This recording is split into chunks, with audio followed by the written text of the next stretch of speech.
chat box and tap on the link and fill it for us. Thank you very much.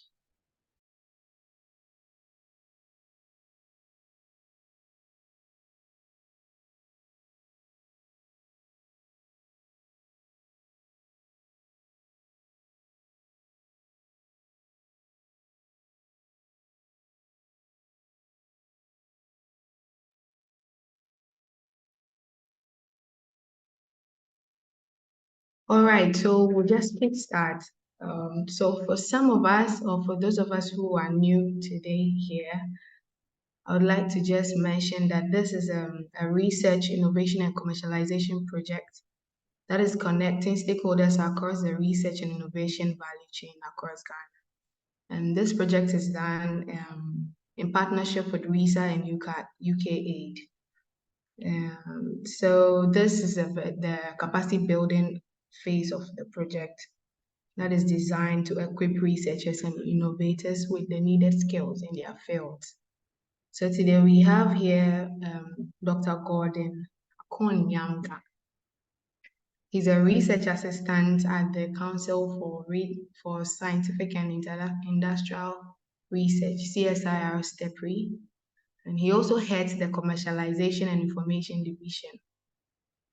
He has about 5 publications, and his expertise include political philosophy, applied ethics, just to mention a few.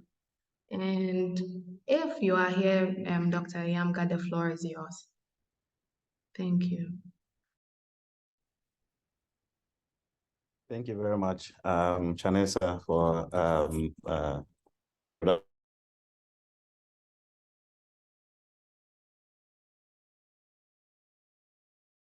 and anybody else listening, some thoughts on some ways in terms of research and innovation activities. And I should say that whatever I'm going to be sharing today or in the next few minutes will border on ideas that I think, based on my experience, that I've come across, and things that will engender discussions going forward, because I know that some of the participants online may know of some of the things, and I didn't say that this presentation is in no way exhaustive. Just a few corrections in my introduction. There are a number of publications. I think that search on me, and but I am a researcher at CSIR. I'm not a research assistant. But of course, that is just by the way. The key thing is that I'm here and I'm going to share with you some ideas on research and innovation, particularly with respect to some tools that I think are open source. I want to emphasize on open source because doing research is expensive, and typically use of the proprietary tools can come at a higher cost to those of us doing research that do not have funding usually to procure the proprietary tools especially. So if you give me a minute, I will share my screen and we will get going.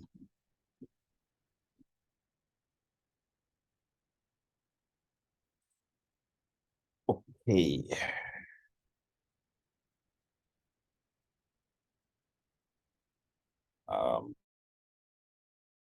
Okay, just a minute.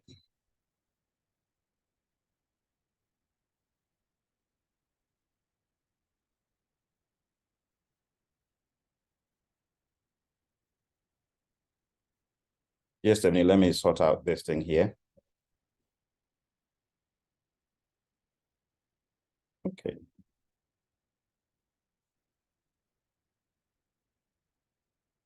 All right. Okay. So basically, the conversation, as I said, this afternoon would follow this agenda or outline.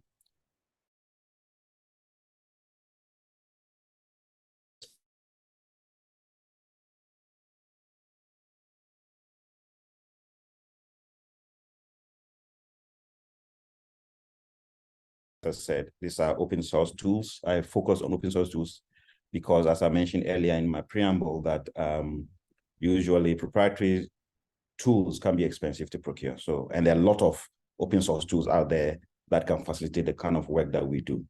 And then also, again, look at some tools for project collaboration. And then I look at some of the things that should influence our selection of appropriate tools. And then we'll have some discussion on GESI. For now, I will not tell what GESI stands for, but we'll ask a few questions to see if participants know what GESI is and learn on. But please be honest with yourself and don't Google.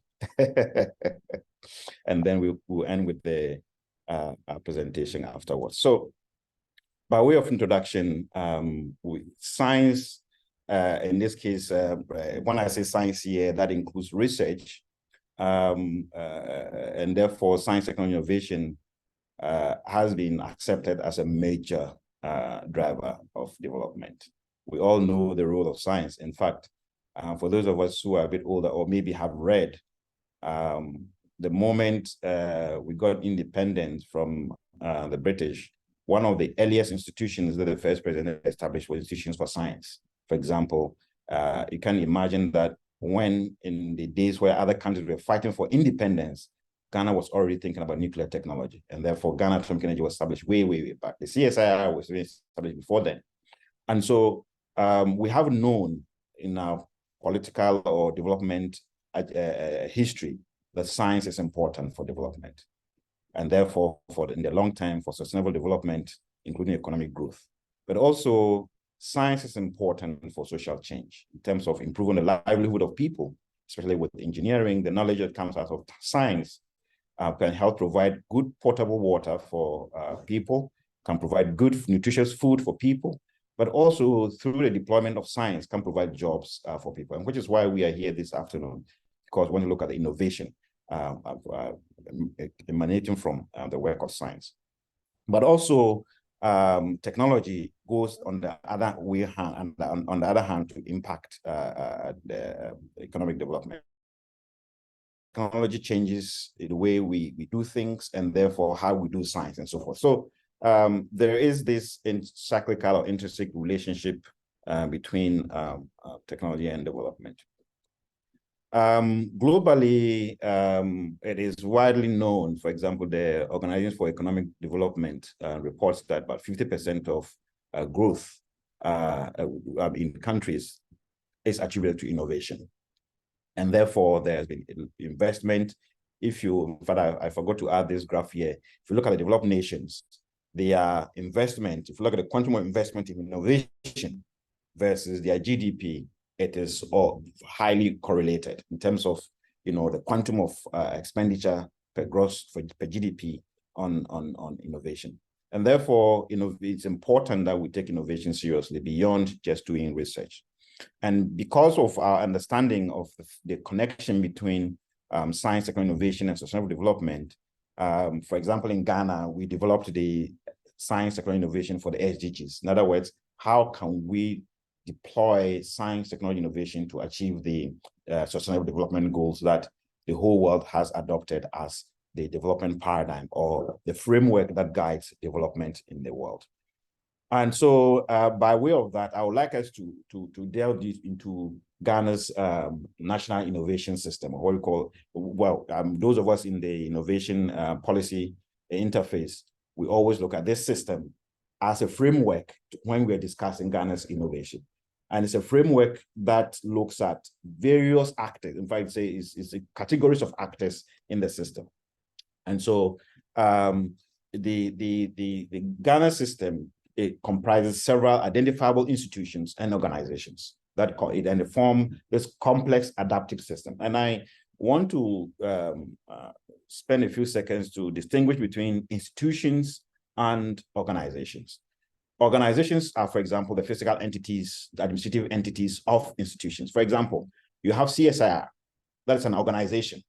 It's an organization because it has an organization that has a headquarters or a central locus, a coordination organization or unit that has different institutes. For example, I work at one of the institutes, CSIR Stepri, that you probably would have heard of, CSIR Water Research. So these are physical entities. But CSIR also exists as an institution because it is governed by an act of parliament. And therefore, by other policies, other guidelines, and so on and so forth, that run the organization or the physical entity. So if you like, you can, just to dump it down, reduce the barest minimum, you can think of organizations as the physical entities, infrastructure, the administrative structures, and institutions as the soft aspect of the institutions, the acts, the rules and norms that govern the physical entity. So all these things are part of the national innovation ecosystem. But usually when we discuss the national innovation system, we put it into four, so let's say 3 pillars. We call it the triple helix. Many of you might have heard about it. And the triple helix includes the policy or government pillar, where you have the central government that includes the office of the president, ministry, department, commissions, agencies, and so on and so forth. And these are government agencies, and they are usually responsible for policy making and also implementation of the policies that benefits. And then you have the industry pillar, the private sector, and then the medium and high technology industries and business enterprises belong here. And they are the ones usually in the productive sector, the private sector, that take up the research, also fund the research, and so on and so forth. And then we have the knowledge-based institutions, or KBIs, the research institutions, the universities, and so on and so forth, that are in, if you like, pure research and applied research that benefits industry or benefits society in role. They are not only engaged in research, the knowledge-based institutions are not only engaged in research, but they also build or train the human resource capital needed to prosecute to run the innovation system. And then we have what we call the arbitrageurs, that are facilitators in the ecosystem, that are ensuring transfer of technologies, venture capitalists, investment promotion center, and so on and so forth. They are in there. So this is kind of a pictorial view of the triple helix system. Also, excuse me, can you see my screen? Nobody has protested yet, has said anything yet, so I can assume that you can see my screen. Sorry, I forgot to ask. Yes, please, we can see your screen. Okay, so this framework that was developed by one of my senior colleagues was part of a project that we did, developed this framework, looking at the national innovation system, the framework. If you look at the top of the framework, you have external environment, and Ghana is not an island. Ghana is a country in the world and belongs to international organizations. Ghana has signed several treaties. Ghana is part of a lot of conventions as well. And all these treaties and conventions has an impact on what the country does, particularly relating to, and here we are talking about science and innovation. So in terms of what the country does, Ghana has, as part of UNESCO, is part of the UN agencies that have impact on what Ghana does as far as science and technology is concerned. Again, Ghana, if you like, recently, Ghana has gone to the IMF, and therefore, depending on what Ghana has gone to agree with the IMF, that has impact on what investments the country can make as far as innovation or entrepreneurial development is concerned. Ghana is into different agreements with the World Bank, different projects that the World Bank is implementing. So all these have an impact on how we do research and innovation in the country and in the as a nation. But also at the bottom there are global science, technology, innovation advancements. For example, recently we are talking about artificial intelligence, robotics, nanotechnology in the past, biotechnology. All these things are global global activities, and globally there is progress being made in these areas. And if Ghana needs to catch up or to take advantage of this progress, we need to invest in terms of activities. And then again, on the right side of the framework, there are internal or national sociocultural forces that affect how we do research and innovation. And these are, our traditional knowledge, traditional belief systems, our sociocultural systems. Whenever we have problems, Are we getting up to run to find solutions in terms of science and investigate, or are we running to the churches and the mosques to look for solutions? And I'm not in any way criticizing here, but I'm just talking about the national psyche. How do we solve our problems in terms of science, technology, or how do we deploy science, technology, innovation to solve our problems? And then also at the national level too, we have the socio-political and economic environment. How is the political situation? The peaceful. You cannot do science. You cannot think about innovation when there's no peace. You cannot do science and also when the political climate is not quiet, because you are thinking of your own safety. Even if the political climate is okay, your own personal security, you cannot go about doing your work when you feel threatened. You cannot, for example, some parts of the countries, you can't travel there at the moment because there are tensions, chieftaincy issues, and so on and so forth. So all these things affect how our innovation systems work. And therefore, I needed to put this in context so that we understand the atmosphere within which we operate. Now, let me move on quickly to look at the actors, some of the actors and some of the things that they are expected. I have talked about some of these things in the framework, but also what I have not touched, for example, are the role of NGO, civil society organizations in supporting the framework, the role of funders, financiers. I talked about the venture capital earlier on, but other funders, for example, the donors support us, foundations support or finance research and innovation activities. These are actors in the system that need to be mentioned. We also have the mass media. For example, the electronic and print media are key in terms of carrying out our message, carrying out the work that we do to the general public. But it also, here in talking about the mass media, and mass and social media, it behoves on us as actors or the main interlocutors here to engage these media in the work we do. Otherwise, it's not automatic that our output or report on our activities and out there and so forth. So having said that, now I would like us to zoom in to look at some of the tools that. Oh, Chanesa, sorry, I didn't ask how much time I have. Oh, so we have 2 hours. So I mean, we have about 1 hour and 30 minutes to go. Okay, all right, okay. So I'll do that, and then, but I'll pause at some point to engage. Otherwise, it will be too boring, and people will be sleeping behind the screens. So at some point, I'll pause to take questions. So what are the types of tools that we can find with respect to research and innovation?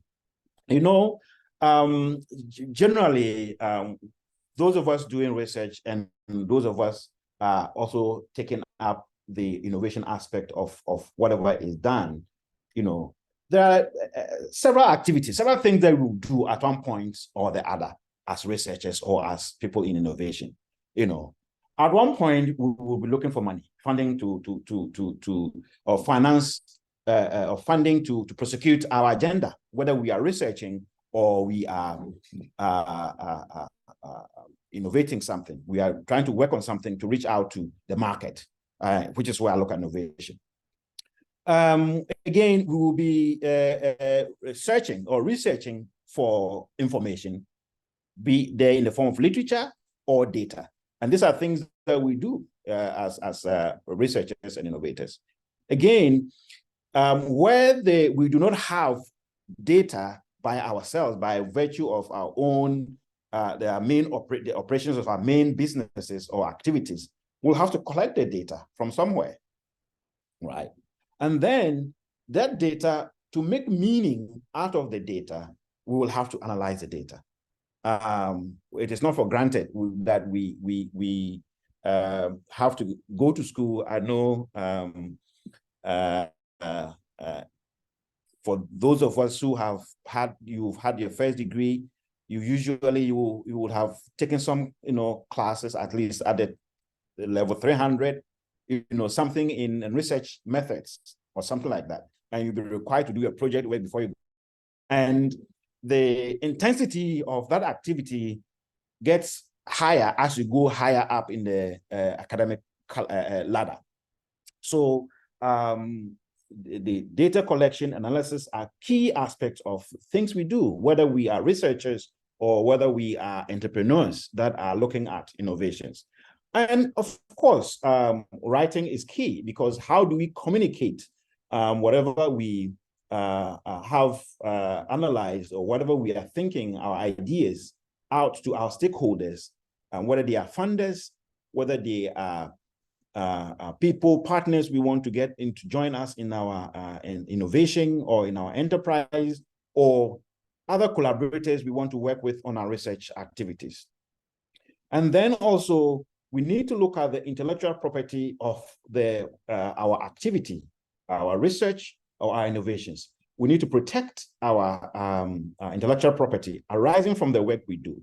Otherwise, one of the things that we will do is that we're going to share data from the research or the work that we do to get visibility for ourselves.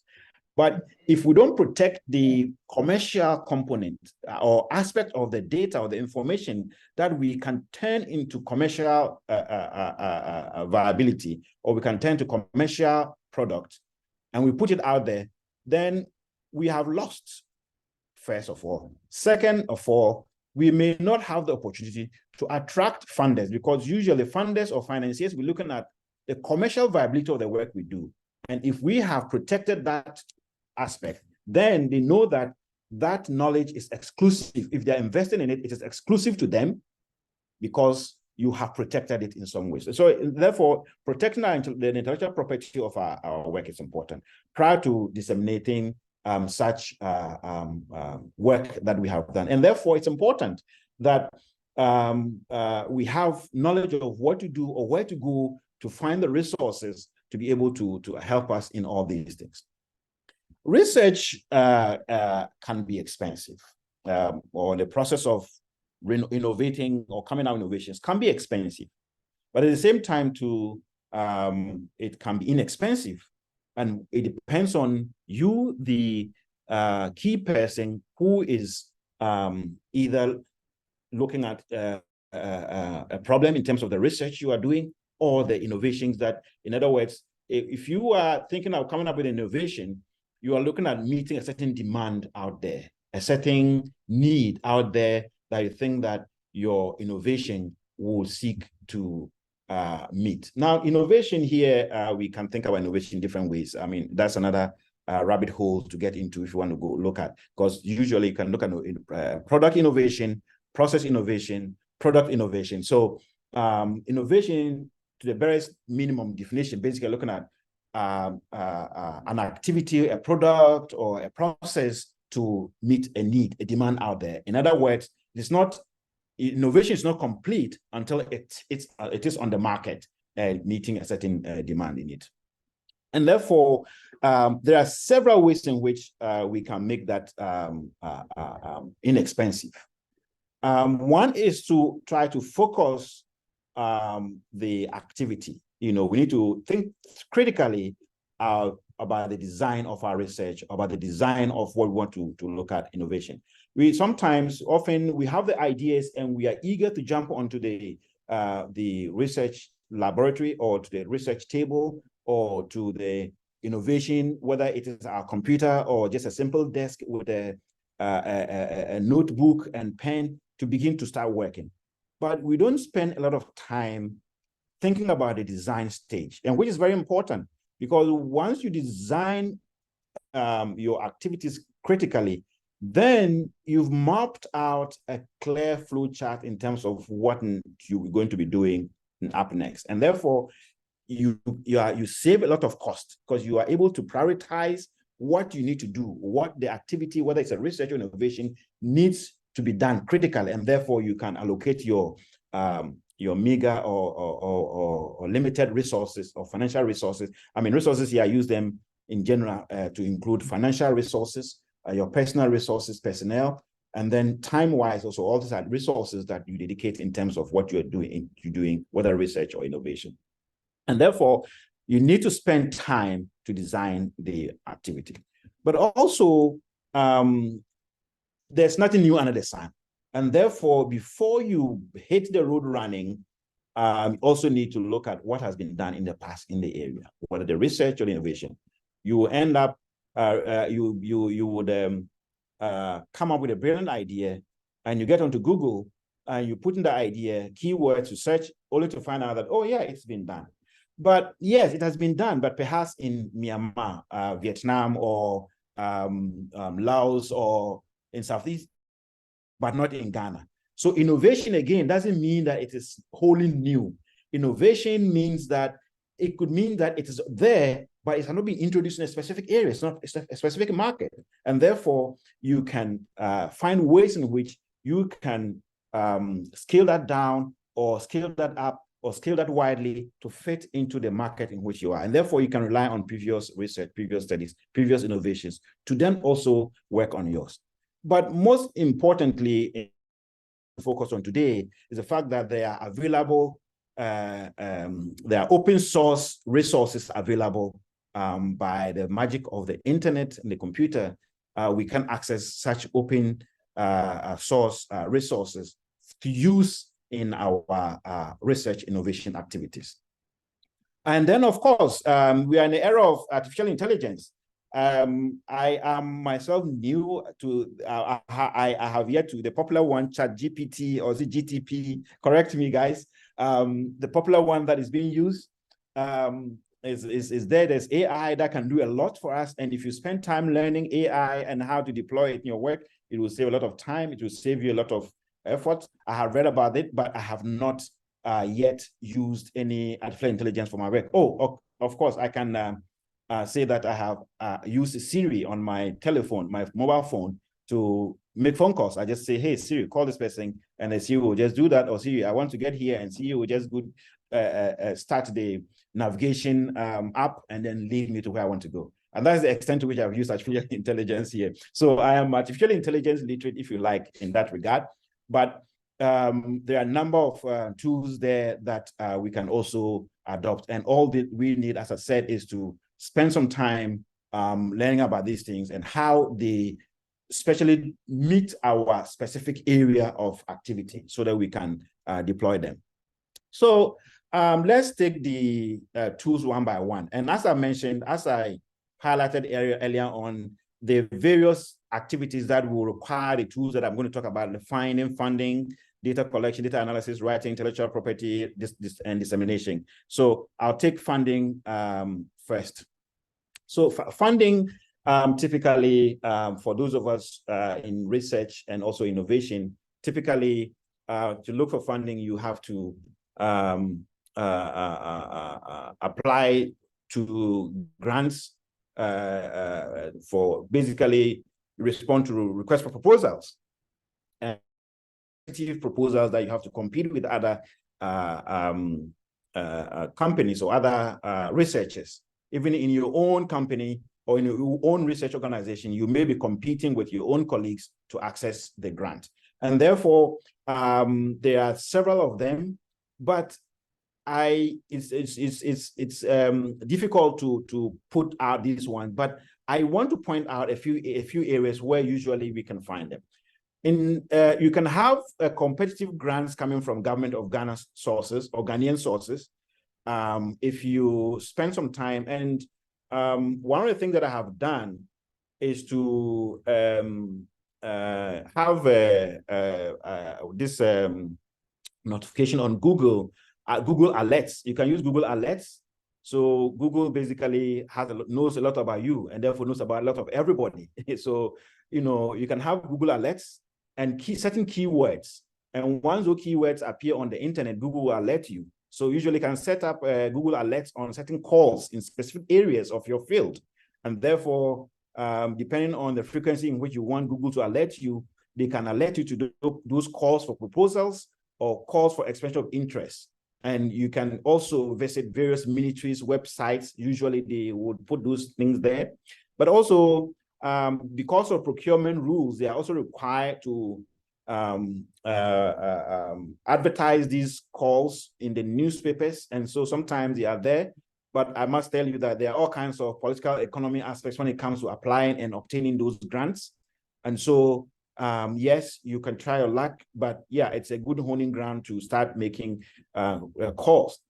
So to start looking for grants or funding to prosecute your work.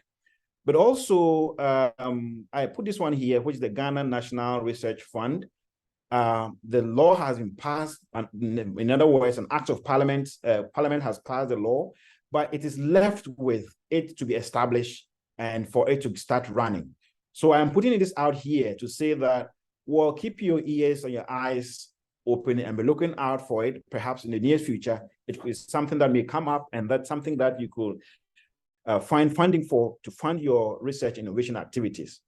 Now, the Ministry of Environment, Science, Technology, and Innovation has the and this is because I'm one of the people working on the calls. The calls are yet to come out on what we call Science Granting Council's initiative.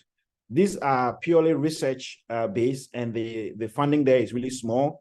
That will be available for researchers to so there'll be calls for researchers to submit proposals to conduct research in various areas. But then also the various universities and research organizations that we belong to have small grants that they give for research activities. So researchers that are on the that are in this webinar, you can also apply for your look at your universities or your research organizations for the very small grants. The Ghana Enterprises Agency has a lot of funding for various activities, and if you go to their website, you'll find them there. And they have grants to support SMEs for innovation activities and so on and so forth.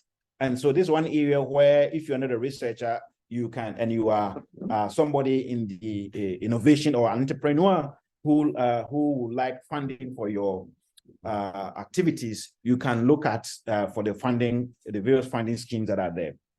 And then we have the National Entrepreneurship and Innovation Program, NEIP, that also has funding, a lot of money also, just as the Ghana Enterprise Agency from the World Bank and Government of Ghana, to provide to SMEs and to also entrepreneurs for innovation activities.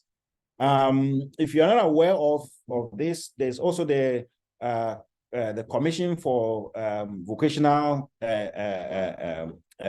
Training. Yeah, they have the Ghana Skills Development Fund that funds skills development, but also entrepreneurship development. And so they have funding for that, and usually they open calls for funding at different times. I know that there's currently, if you just Google Ghana Skills Development Fund, you probably will find out either it's open or not, and you can apply for funding for your activities. Also, there is the Ghana Venture Capital Trust Fund, which supports SMEs activities. And then again, this is a government of Ghana, GOG or Ghanaian source for funding for your research or innovation activities. Beyond this, also, we have the external development partners. Chanesa, in introducing this webinar this afternoon, talked about the fact that this webinar is funded by a project they are undertaking under the RISA. The RISA is funded under the UK aid through the FCDO, which is basically the Foreign Commonwealth Development Organization of the UK government. And then, so there are all kinds of opportunities of funding mechanism. And again, these are, how do you call it, competitive grant opportunities. It's not automatic that you go and you get the money. You have to apply and merit and show that you merit it by way of your ideas, by way of your organizational management, your credibility as an organization, and so on and so forth. Beyond that, also, GESI has some funding, USA, the European Commission program, the UN agencies, foundations such as the Bill and Melinda Gates Foundation, MasterCard Foundation. These are all areas where you can look at for funding.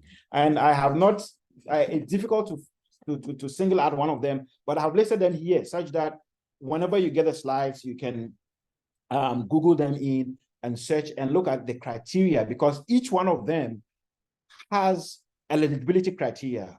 So typically, one of the things that I do, or not, and therefore I'll advise you to do whenever you get a call for proposal or you go to a funding source, is to look at the eligibility criteria. Don't rush into looking at the size of money they're going to give or the areas of intervention. First and foremost, look at the eligibility criteria. See whether you qualify in the first place before you waste your time even reading the whole call.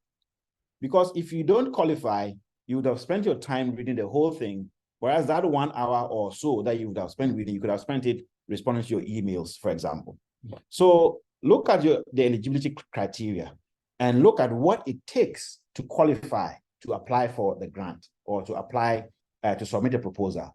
And if you do not meet the qualifications, see whether there are opportunities for collaborations. If there are opportunities for collaborations, what you need to do is contact, we have friends, we have networks, contact, any of, look for your networks and see any of them who qualifies and sound them out.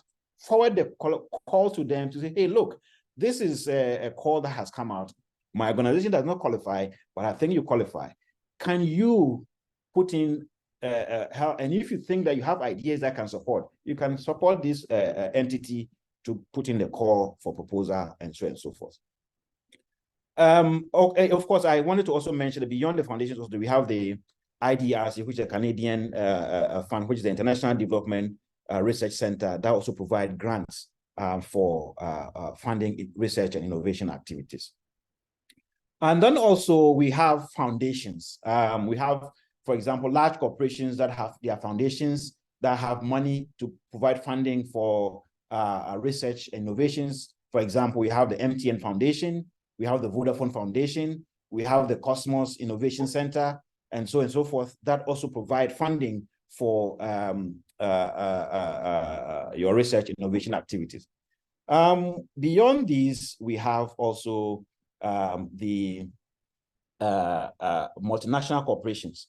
A lot of multinational corporations do their corporate social responsibilities, have small money for innovation activities. So, and one of the things we don't do typically is to go to this, go to the multinational corporations or even companies, private sector, to look for money, because usually we will let the pageant, the beauty pageants and other, excuse my language, non-productive in terms of what they are productive because they hire people and so forth. But, I use this language loosely.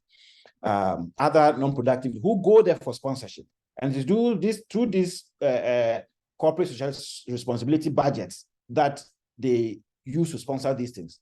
What if we go there with our ideas for innovations, our ideas for research that will support their mainline activities? We will get some of this money to fund our research innovation activities. So the multinational companies, the private sector, big companies, they have funding that we should be looking at. So usually what we should do is target the preceding year, go onto their website, look at their corporate social responsibility strategies and tailor our innovations or our research to meet these strategies. And then go to them, with our concept notes and begin to discuss with them. We may not be successful in the first year. We may be successful, we may be sowing the seed in their minds, and therefore they could be planning for the next year or the couple of years with us in mind. And therefore it's important. The embassies and high commissions are also important sources for funding.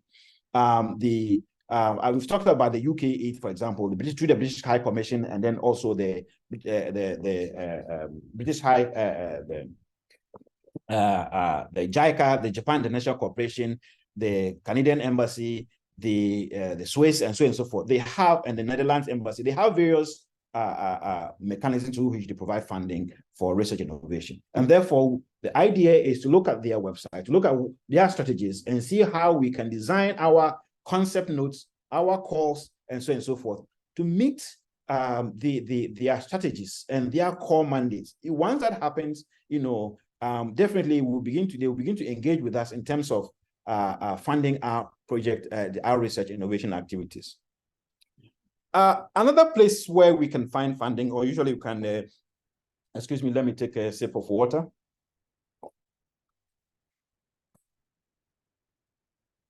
That we can use to look for funding is social media, use of social media. Many of us use social media for the social aspect of it.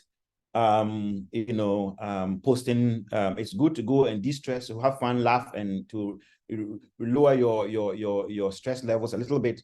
But also, it is about time we use social media productively by following organizations, key organizations that operate in our area of interest, our area of operations. We follow those key organizations, and usually when they have funding announcements, they post these on their social media handles, Twitter, Facebook, LinkedIn, and so forth. And so when you follow these relevant organizations, you get news updates from what they are doing. And therefore, you are also strategizing on how to target them for funding, especially those that give funding activities. And even for those that don't give funding, you get noticed, and they also begin to get interested in your activities, and then begin to see collaborations with you. In addition, we have professional or business associations or networks. These are places where information flows a lot. And so sometimes we are happy being by ourselves, sitting in our own corner somewhere. But, it will be good, or it is to be in our own interest to join or belong in professional associations or networks, because there's so much information being shared, and we will run the risk of being left out on receiving some of this information, or being the recipient of some of this information that sometimes have funding opportunities for us as well. And of course, there are angel investors, especially for those of us who are into innovations. There's an angel innovation network that you can, share your ideas into to look for funding. And these are things that we can look at. And then beyond the angel investors, there are a host of innovation incubation hubs in the country that support innovation activities. I don't need to mention them, but because I didn't intend to, one of the things that I have not listed specific entities in my presentation here is, I do not want to seem to be supporting or to be highlighting or marketing specific entities. But what I'm saying is that usually with a simple Google search, a lot will come up, and all we need to do is spend some time in the Google search, combing through, reading carefully, sifting out what we want and throwing away what we don't, and zooming in there and do that. So in looking for funding for our research innovation activities, I mean, look, resource mobilization requires a lot of time and effort. And I'll tell you that you win some, you lose some. Usually you spend a lot of time. If, say, for example, you spend 100% of your time, let's say if you spend 20% of your time on resource mobilization, the whole of that 20% becomes 100%. That 100%, you are most likely to get about 10% of that being successful. And so a lot of it is like in investment down the drain, but some of it you will win. So my take here is that be persistent and be deliberate, and spend time on looking for funding to support your research innovation activities. And therefore, you need to develop the skills for grantsmanship. It's not easy looking for money to support your research work and your innovation activity. It's not easy, but you need to spend time in building the skills, in understanding what your funder or your donor is looking for. What are the key words? How do you build a budget even for, how do I cost my project, innovation project? How do I cost my idea? All of these are things that we need to build capacity for. And I want to throw this up to iSpace, perhaps to be thinking about these things, because this topic involves a lot, but there are a lot of things there that we can unpack and break down to be able to then build specific capacities in this area as we go forward. Now, I have talked about finding funding. Now, when you have found the funding, what do? You are going to begin to go to do your research. So you're going to begin to do your searching and do your other things. So in research and innovation, one cannot do away with searching for information. Whether, information here that's processed data, or searching for data, on processed data in itself, or analysis. In this case, reports, and papers. And so I would like to share with you some of the commonly openly available sources for accessing data in terms of quantitative data, numbers, and so on and so forth. I would like to start off with our own in-country, the Ghana Statistical Service. There was a time that there was a project that was seeking to develop a portal to have government data make openly access. I don't think that thing went far, but Ghana Statistical Service, you go to their central data portal, they have so much data there, except that most of us don't know about it, especially internal data. And there are studies they have done that they have made this data openly available, access, free. Of course, Ghana Statistical Service is a public service organization, but there's some data that they sell. So some of the data you have to go there and buy. Some of them, if you're a public entity like us, research organization, you need to have a letter from the head of organization to the Statistical Service detailing to them why you need the data, and they will make the data available to you for usage. So these are sources, and here I have added links that you can tap into for later on when you get a slice to go straight and get pure, quantitative data that will help inform you as a researcher to put your research in context, to put your innovation in context, to understand the context in which you are trying to roll out your business, your ideas, and so forth. But also in Ghana, you can go to the various organizations and their websites. You can mine for data. For example, Ministry of Finance, you can get economic data, or even Bank of Ghana, you can get economic data, which is there. So you can do that. On agriculture data, numbers, food, yield, blah, blah, blah, fertilizer usage, everything and all of that, you can go to FAO database. Similarly, the World Bank database, the Open Data portal, they have, quantum. You can imagine the kind of data that you can find about your own country when you go to this database. On the UNESCO GoSpin platform, here you will not get data like quantitative data per se, but you will get globally, even including our own country, Ghana, the various policies and instruments on science, technology, innovation. And they have a whole lot there. And in addition to that, they have done some analysis of the various policies and instruments and how they facilitate research and innovation or hinder research and innovation. And as I said, I'm talking about the GoSpin platform here.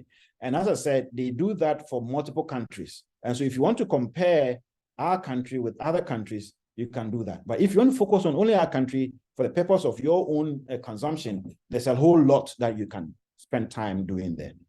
And then the other platform from UNESCO that you can access is the Institute for Statistics, the UNESCO. Here, you actually would get quantitative data in terms of numbers, in terms of researchers, publications, institutions, and so forth about the various countries. And then if you're looking at population data, especially aspects of population, fertility, and all those things, you go to UNFPA and you get a lot of data there, including analysis and so forth. And then you go to the UNDP Human Development data, tells you a whole lot about human development. Remember, one of the things about innovation here is that we are seeking to meet demand. We are needing to solve, socioeconomic problems out there. So if we know what the demographics are, what the problems are, we'll be our research or innovations to meet those things. And we cannot be doing our research or coming out with innovations in vacuum. We need to understand the context, the socioeconomic context. We need to understand the context within which we are developing these things for. And then also, if we want trade-related data, we can look at the UNCTAD Trade Data Center. It's not Trade Data Center. That's a typo there. So UNCTAD Trade Data Center, where we can get a whole lot of data in terms of trade, different areas. If you want trade in agriculture, if you want trade in digital economy, if you want trade on plastics, trade on petroleum, all the data you can find, you'll find the data there. And again, these are things that are important for us to see where we want to go if we are entrepreneurs, whether we'll be competitive as we go forward. I mentioned earlier on that we need to take our intellectual property aspect of our research and innovation seriously. We need to protect our work. Otherwise, if you don't protect our work and somebody else, so for example, we share that we go, maybe we are working on something, and we on the Friday happy hour time, we meet at Honeysuckle, and we are, after a few jugs of beer and here and there, we are loose talking, and we are talking, and somebody overhears us discuss our idea. That person can go and implement the idea somewhere else, And if you protect that idea, you can sue the person for damages. But if you don't protect that idea, the person goes scot-free. You have loose talked, and then you have lost your idea. Somebody has taken it and gone to do it. And therefore, it's important.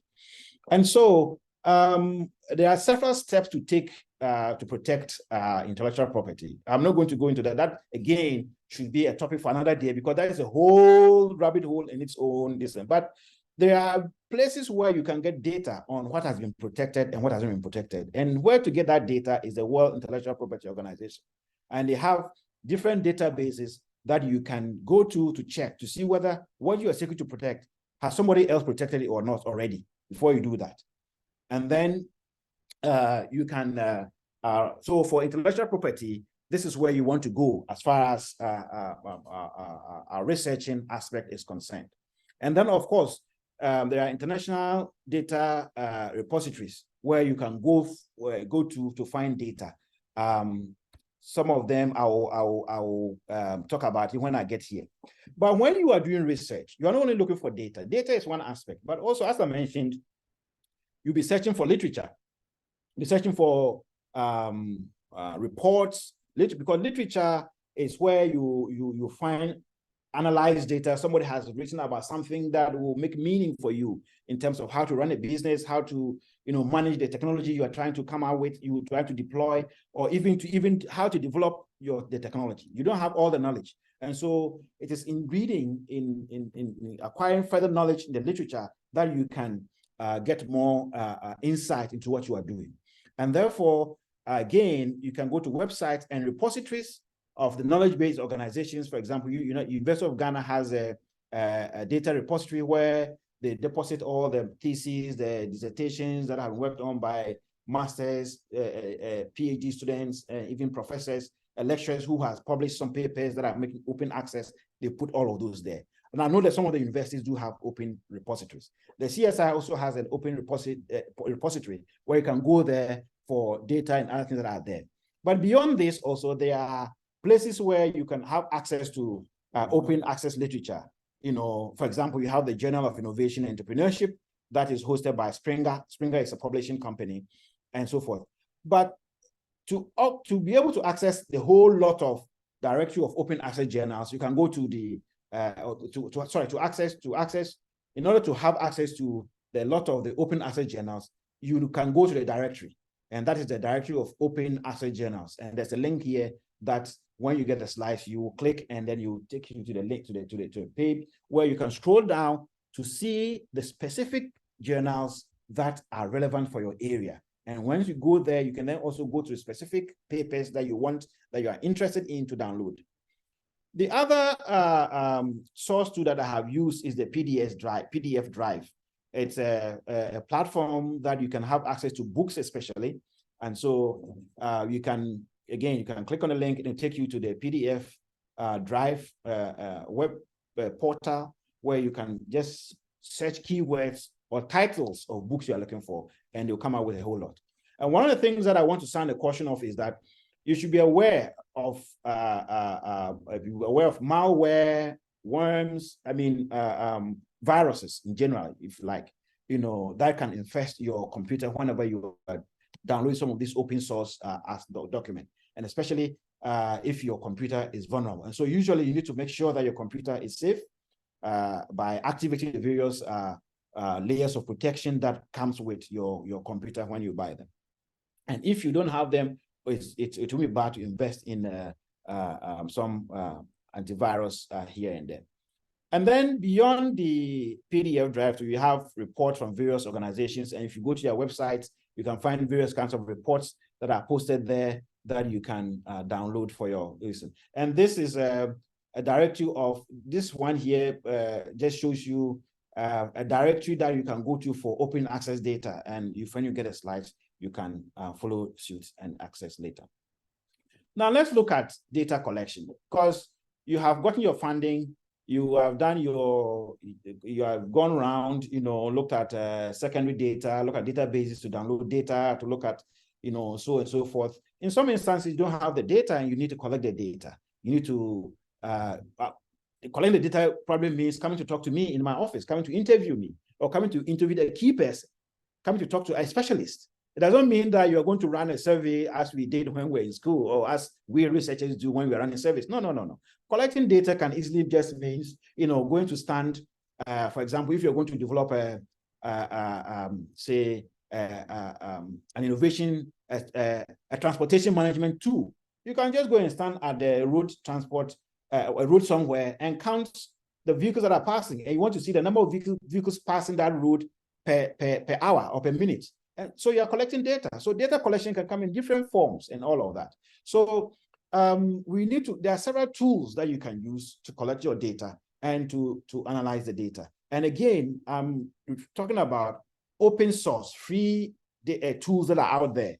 And I'm emphasizing on the free tools again, because if we go back to the beginning of when I started, at the beginning of this presentation, when I started by talking about the fact that open source, talking about the fact that sometimes we don't get funding to buy the proprietary software that we need for our research. Meanwhile, there are open source software that can equally do the same job that have been certified, that are recognized as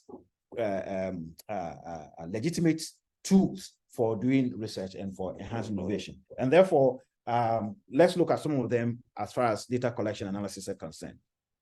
So research and innovation will be incomplete without data, and that is given. So we will need to have the data by default, either because by the nature of our activity, we already collect the data. If we don't, we need to go and collect the data from somewhere. And therefore, we have to collect the data, secondary data, as maybe somebody who has collected it. In this case, maybe, as I mentioned earlier on, we can go to all the databases that I have listed to try to collect the data, or we will have to design the data collection exercise ourselves and hit the road to collect the data. So usually there are different forms, and I'm not looking at, say, for example, the one, of course, there are all of them, you probably have to get some instrument to be able to use. And when I say instrument, I'm talking about equipment. And for this one, I'm looking at one that we want to use to collect socioeconomic data. This is where I'm focusing on, because I'm looking at a stage where we are at a stage where we are going to roll out our innovations. And in which case, we want to do some market survey, or want to survey the general public by their views about bringing out whether there's a need out there or not. So typically, it's a socioeconomic survey that we'll do, and therefore, usually we will look at some tools in this area for data collection. And the tools that I have looked at are tools that usually are computer-assisted personal interviews. And some of you may be familiar with the Kobo toolbox. And again, there's a link there. And then Kobo toolbox, ODK, Collect, and Google Forms. And these are tools that we can use. So with the web-based platforms that we go to design the questionnaire or the question that we want to ask the respondents. And we can either send a link to the respondents for them to answer, or we can program them onto apps on our phones or on our tablets that we can then go to the people to interview them and then click the answers as they provide, or even type the answers in as the persons we are interviewing provide them. And the advantage of these tools is that, well, they are free. The second advantage is that gone are the days where you would use a questionnaire to go in, or you use your notebook. You go to the field, record your answers in a notebook or on a questionnaire, and then we now come back, take them and enter them on a computer, and so on and so forth. So with these platforms, you cut out the time and drudgery of having to enter these questionnaires or responses from the people that you have interviewed. So you basically download this the data, and then you do some data cleaning and you proceed to do the analysis. Again, if you are new to this, there are all kinds of resources out there to train or teach yourself how to use them.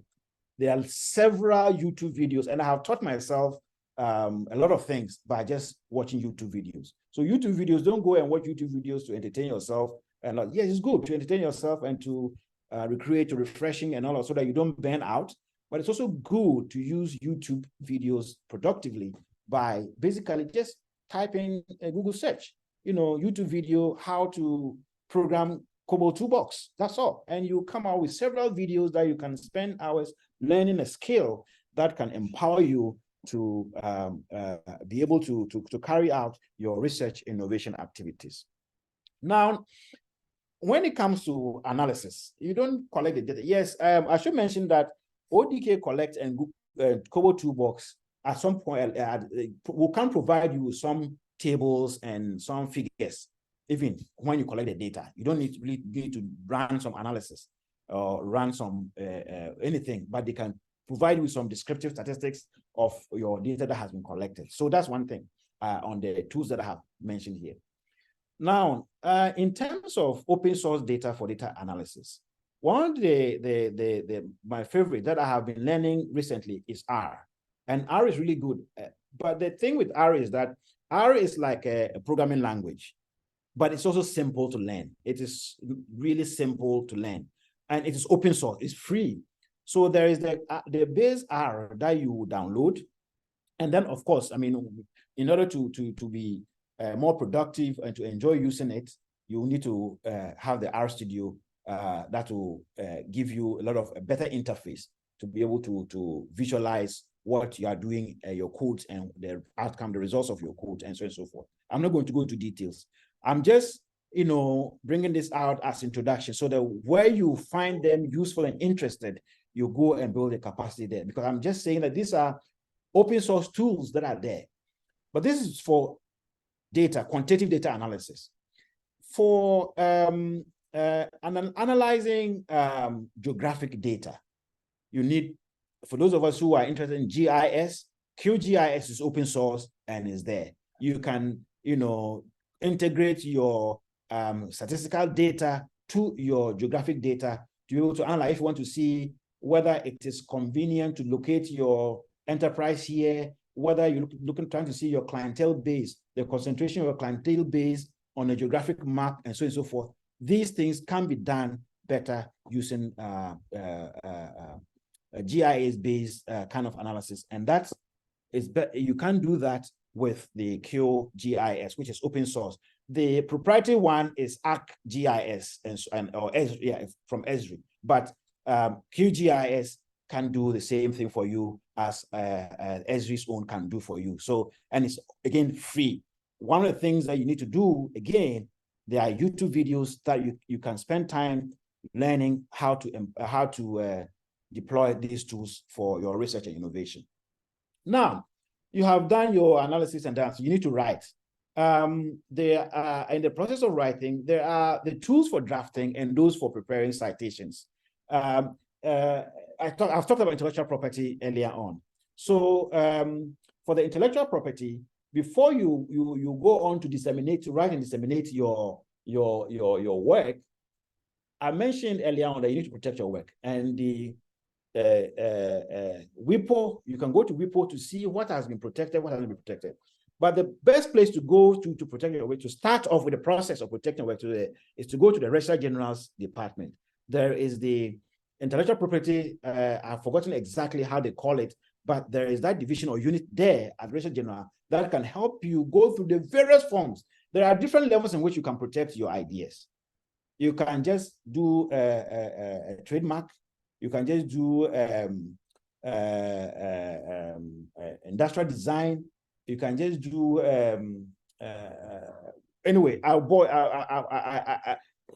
I need to refresh my memory on all this. But what I'm saying is that you need to protect the key commercial viability. If you are doing some research or you are doing your innovation, you realize that, look, there is this potential economic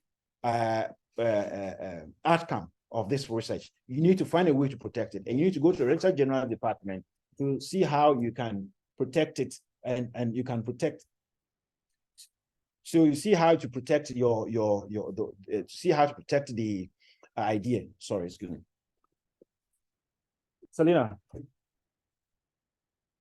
see how to protect the your idea that's come out. So in the process of writing, there are, as I mentioned, there are tools for drafting and those that are for preparing citations. And one of the open source tool for writing, basically, of course, these days, people have found ways to use cracked versions of MS Office and so on and so forth. But there is this freely available Office suite that I love also. I have used it in the past. I don't use it now because I have this, I like Microsoft Teams so much that I have decided to subscribe to Microsoft Teams. And so I get all the Office package that comes with it. So, I mean, but if you cannot afford and you want to feel comfortable using open source Office suite, the WPS suite is appropriate. And the ones that I have mentioned so far, they are available for Mac and Windows. I myself, I use Mac, and so I usually look at for tools or programs that I can use for my Mac computer. So this is for both Mac and Office. Now, when you are writing, you need to, cite your citations, to cite your sources and so on and so forth as you write. And in the writing process, there are several citation software. The proprietary one that I know is anyway, I've forgotten, it's escaped me. I used to have it, but since I discovered Mendeley, I have stopped using it. I love Mendeley so much because one of the things that Mendeley does, apart from enabling me to cite my sources, is that it serves as my library. So if I have a PDF that I have to read, I put it in Mendeley, and I curate it such that I can easily cite it. And it's lovely to use. And again, it's for both Mac and Windows. Zotero, I started off, when I went off proprietary, I started off with Zotero. Zotero is also good. So again, these are tools that you have to invest some time by yourselves in learning how to use these tools. And I'm saying that these tools are there and they are free to use. When you have your work prepared and done and all of that, you need to disseminate.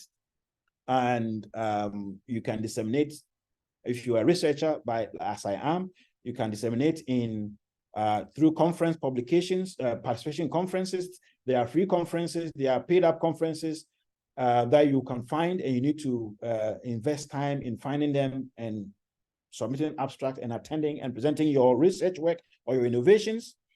There are all kinds of exhibitions that are taking place. You need to identify the organizers and contact them and say, well, I have this idea I would like to share at your conference. They may ask you to come share your idea freely, or they may ask you to pay a registration, whatever.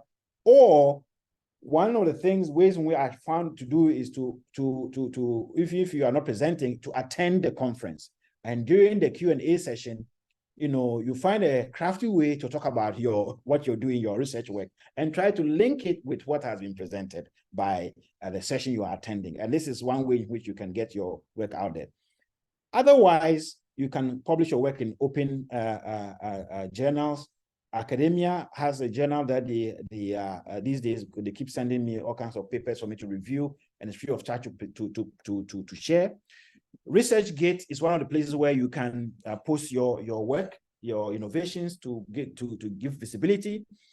And then, of course, social media. In fact, I should have put LinkedIn as a separate one here, but I've added it under social media. But social media, again, is one of the places where you can share the output of your research or innovation. You can, put it out there.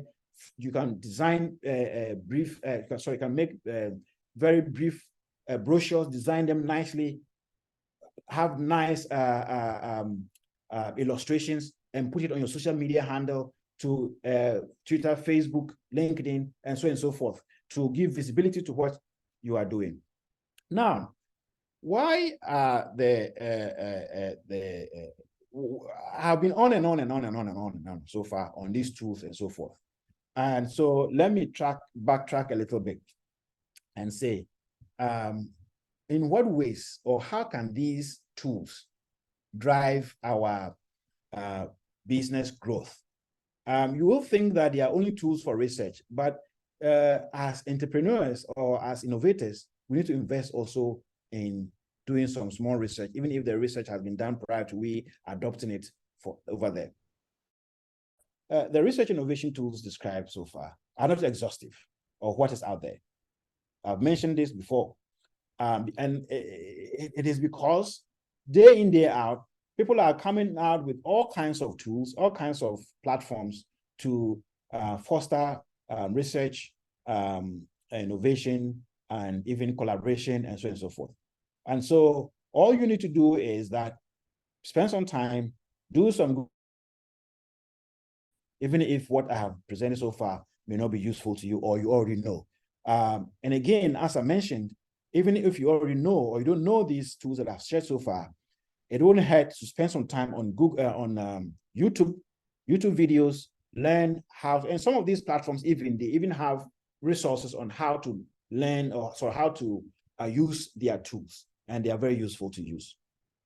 So the tools so far presented can drive business growth in several ways. One of them is that they empower us, to understand the space in which we operate, because we need, with the data we collect and analyze, we understand ourselves. We know that, hey, so all these things are happening in this space, or all these things are happening in this country that I don't know about, or there are all these organizations doing all these kind of things. And therefore, it enables me to rethink my approach or to rethink what I'm doing. But also it enables me to see who are my competitors and who I can collaborate with and work with. And therefore, with the tools, it will empower, or it will enable the entrepreneurs understand the nature, structure, and demands of the market, because we cannot deploy innovations to a certain space or a certain geographic area when we don't know how the market is, or what the market demands, or what the market wants. If we did that, we are planning to fail, because we don't know. It's like, you are walking and you see a pool of water. You don't know how deep it is. What you do is to break a stick and dip it inside to see how deep the water is before you set foot in it, isn't it? And that is your research. That is the tool you are using. The stick is the tool you are using to assess how deep the arena is before you step in. So knowing the market is important. And these tools will enable us as entrepreneurs or as researchers to know the space in which we operate and therefore enter. Again, it enables entrepreneurs to strive to be competitive and remain competitive. As I mentioned, if you know who is in the field and what they are doing, your target is to either be like them or beat them to it, especially if you are interested, you are persistent on remaining in the field. So you know that, oh yeah, as you may see, or company A or entrepreneur A is doing that and that. I want to be like them. And therefore, I will have to find out what will it take to capacitate myself, to build my capacity, to walk up to them, or to even be ahead of them in the game. And therefore, it's important. Again, these tools empower entrepreneurs to be able to articulate and present their ideas for investment. One of the things that I mentioned earlier is to look for funding. And I've shared places where we can look for funding. But you just don't get up, take your excuse me, your portmanteau, your brown bag or black bag or silver colored bag, and you dress up nicely and you walk to them and say you look for. No, you have to put your ideas on paper. Usually, I mentioned a concept note or a proposal. And this proposal, you cannot conjure it from the sky. You need to articulate it nicely. You need to have data that backs up the claims you are making. You need to have data that backs up the problem that you want to solve. You need to have data that you can use to later on measure whether the interventions you have rolled out, whether they have led to or contributed to solving the problem that you have articulated. And therefore, you need to convince your investors, your funders, to give you money. to do the work you want to do. And therefore, without deploying the tools appropriately that I have shared and others that you may find, you may not be able to convince, to present your ideas appropriately to your investments. And last but not the least, it empowers entrepreneurs to make decisions based on evidence. You can't just say that I am going to deploy this technology out of vacuum. For example, you are developing an app for an educational app. You can't just say that I am developing an educational app when you haven't,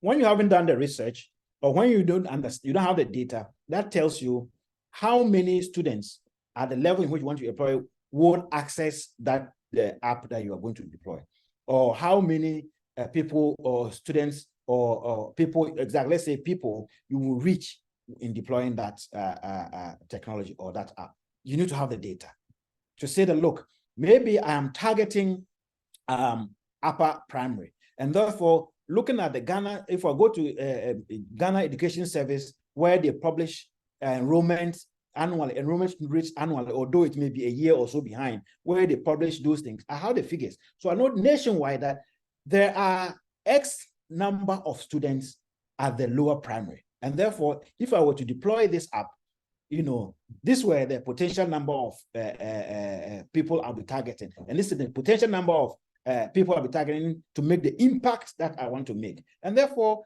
knowing the data or having access to data, right, enables us to understand the impact that our interventions will be making in the long run. And then, of course, I forget that, of course, it empowers entrepreneurs in their resource mobilization efforts. Now, let me touch a bit on project collaboration. Or maybe let me pause here and ask for some questions. See if there are questions, interventions here and there. Chanessa, if you can help me out on the chat, maybe there may be people on there that have questions. If there are questions there, maybe we'll take a break and then I will answer a few questions, or I'll also throw out a few questions out there. And if anybody can help me out here, that'll be fine. So if you indulge me, we will take maybe 10 minutes for that. Yes, please. Kindly, if you have a question, kindly put up your hand and let you talk. Yes, Daniel, you can go ahead.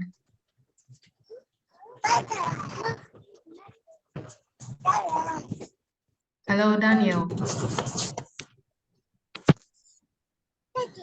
Hello. Hi, Daniel. We can hear you. You can go ahead.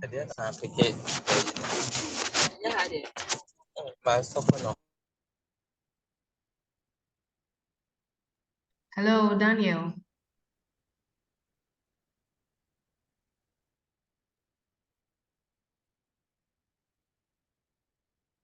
All right, so you can put up your hand if you have a question at this point. I'd like to mention that we had the first session on intellectual property. So if you are here and you were not on the call, I will share that information with you, the recorded version of the call and the slides also. I'm going to put a link on in the group chat. Yes, so you can put in your name, your email, so that I can share. Even Daniel. Hello, Daniel. Okay, so if there are no questions. Hello, good afternoon. Good afternoon. We can hear you. You can go ahead with your question. Okay, so thank you, Dor, for nice presentation. My question is, in the research and innovation system, there are a lot of activities, actors. And my first question is, why is it that there's no interconnection among the actors? Then the second question is, normally when I meet CRR, Crop Research Institute, or CSR on a research and innovation transfer platform, they mention their challenges of not transferring what they have done at their end. Why is it that they are not connecting with those who can commercialize? Thank you. Okay, thank you very much. This is a very, very, very, very useful question. Thank you very much, Daniel. So that's why I like the questions, because then it enables me to bring in certain things that may have how do you call it? One of my colleagues here would joke and say, because of my age, forgot to add. So maybe why no interaction between actors or amongst actors in the innovation ecosystem? Daniel, I would say that yes and no. There are interactions in the ecosystem. What you would find is that perhaps, and I did some work a few years ago. I'm yet to publish a paper on that. The role, and here I'm looking at the role of the incubation hubs in research commercialization or research uptake. And so and until recently also, a lot of the universities and research organizations didn't have incubation hubs by themselves. But these days, almost all the universities, and even now CSIR, we are having incubation or hubs and so on and so forth, or avenue for transferring research. And so there are interactions among the actors in the ecosystem. But you see, the interaction is not, how would I call it, focused or directed towards a specific national agenda, as in, for example, articulated in a national policy or in a national SDI policy. So that you will find that, say, for example, there's a lot of money coming in through the Ministry of Communication, Digitalization, and so on and so forth. So there are a lot of funding for tech activities here. So there are a lot of innovation hubs and so forth in the tech space. But if you look at it in terms of the agricultural aspect, we don't have that. We don't have that much. Of course, okay. There are specific innovation hubs that are doing some of these things. For example, Cosmos Innovation, now that are doing things in the agriculture sector. And then also there are specific ones like the National Innovation and Entrepreneurship Program that are also doing things in the agriculture sector. You get it? So there is interaction, okay. But what we don't see is how are these interactions galvanized around a specific national agenda that gives it that visibility. So that is the issue there. The second thing with respect to the CSR research and in terms of their innovation, and then also the difficulties with technology transfer. Yes, and I'm the CSR system, I know. One of the things, yes, is the transfer. Typically, it has to do with, and again, you say you belong to the Research Innovation Platform. And this is one of the recent means in which, hello? Sorry, we can hear you, but I'm just saying that the Research Innovation Platform is one of the recent ways in which the research organization, especially spearheaded by FARA. FARA is the Forum for Agricultural Research, has deployed to involve farmers or agripreneurs in developing products or technologies in the agriculture sector. So you have various actors in the agri sector value chain involved in the project, in the technology development phase, all the way to the deployment stage, and so on and so forth. Hitherto, one of the main things, means on which we deploy them was through the, what we call the research extension, the REL, I think Research Extension and Something Committee. It's under the Ministry of Agriculture, especially under agriculture, this thing. But we don't usually have that for the industrial aspect. So can we look at having a platform around industrial, a platform around tech, and so going forward? So these are things that I would suggest based on the questions that you've asked. Thank you, Daniel. Okay, thank you. Let me continue. The project, so let's look at some tools or project collaboration platforms that are there. They are not, and here I just want to talk about some of the benefits of having these platforms.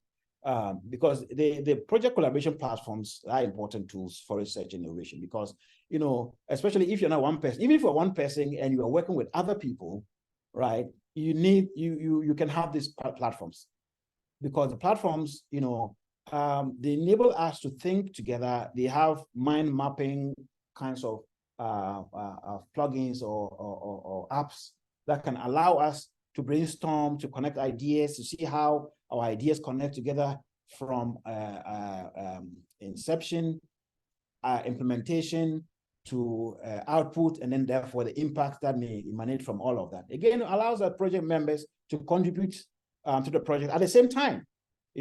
Just as, for example, we used a Google Docs, Google Drive to post documents and ask people to contribute at the same time, So such platforms are there that allows us to collaborate in different ways, right? They also allow us to track, and review our progress as we implement the project.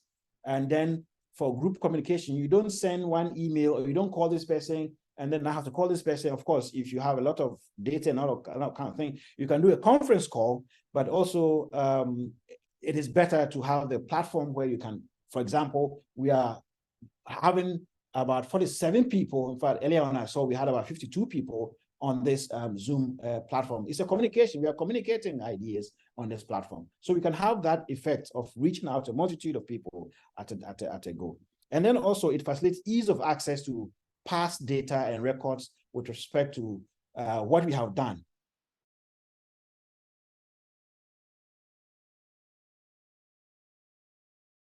So these are some of the advantages for having a collaborative platform for our projects. And then again, we communicate with teams and stakeholders as we have. And I would like to share these ones here.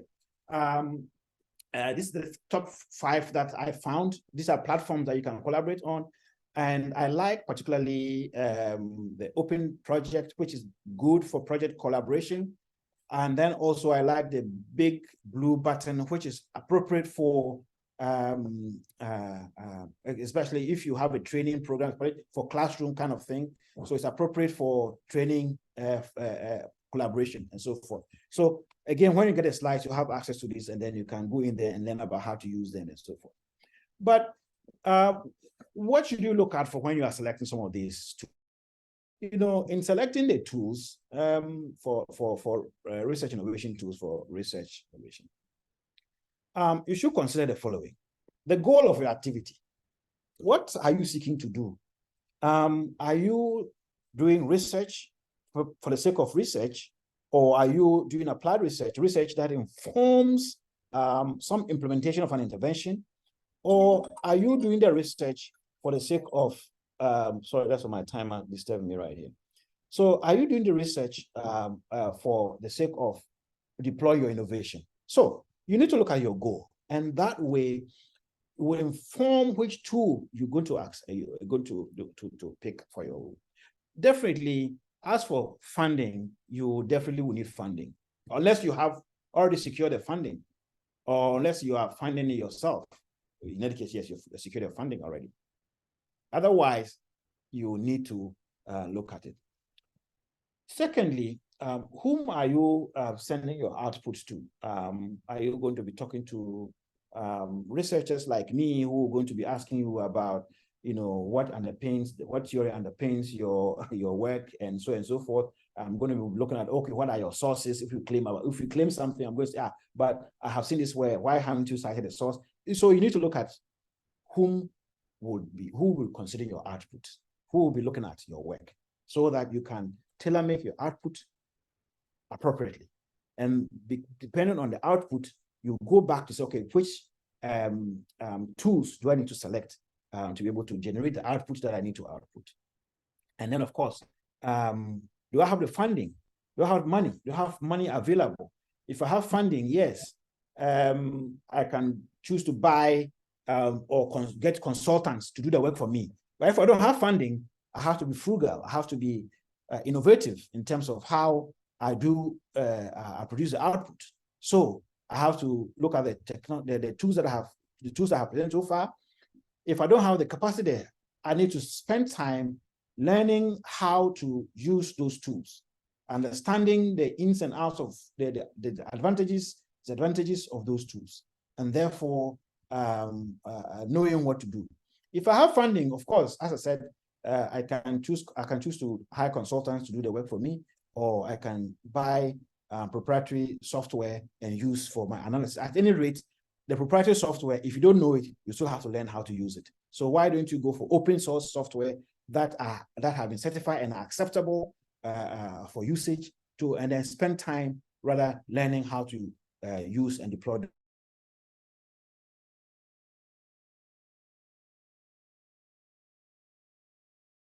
the sort of platforms that I have talked about.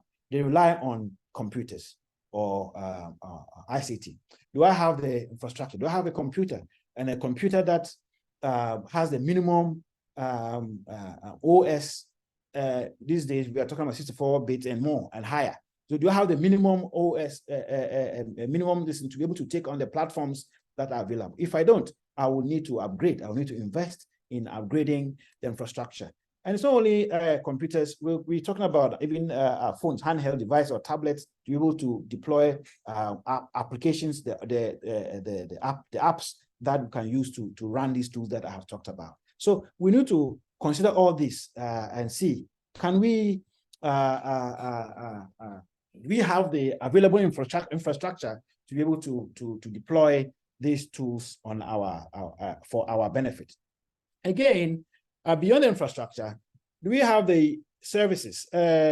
Well, we are in an era where doomsday is in the past, but we have high utility tariffs. Do I have electricity to, especially if I am in a rural environment, do I have electricity to be able to power me throughout the period that I'm going to you deploy this technology or this tool? In which case I need to plan ahead to be able to have the power, the backup power, the power banks or how solar or whatever it is that I need to have in place to be able to support my utilization of the tools.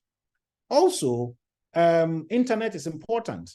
I may find myself in a rural environment, but I found out that I had my, and again, I'm not doing any market for anybody. I've been trying to get a Vodafone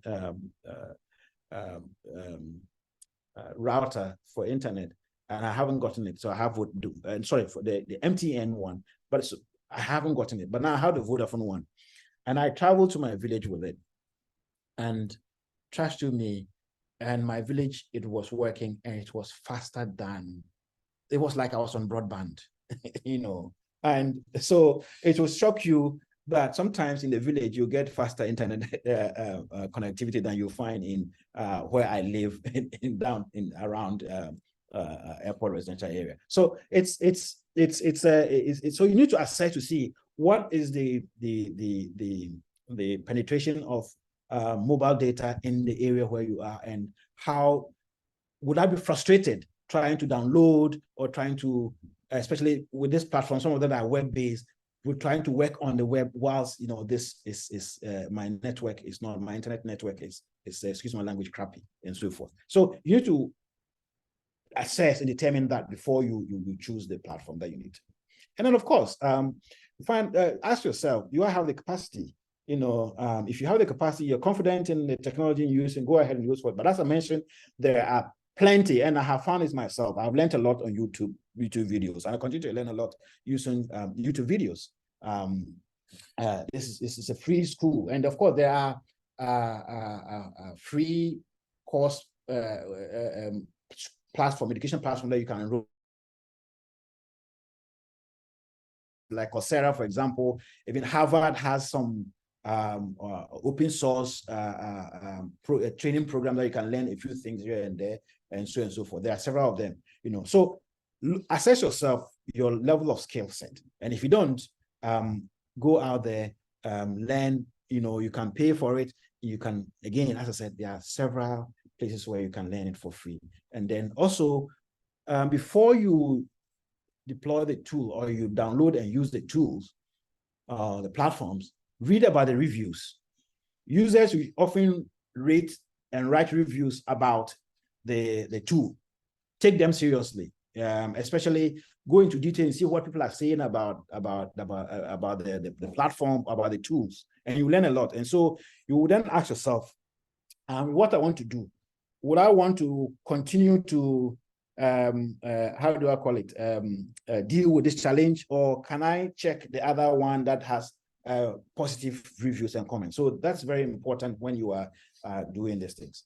And so again, having said this now, I would like to pause here and then ask a few questions. The next session, we're going to talk about GESI.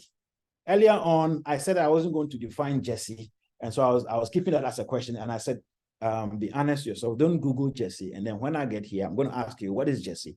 And I'm going to rely on you to tell me what GESI is. So anybody, and I'm throwing this question out to anybody who is on the call, just raise up your hand, and then I'll draw your attention, and then you will answer the question. So first and foremost, what do you understand? What is GESI or GESI? If you want to sound American, who has an idea of what GESI is?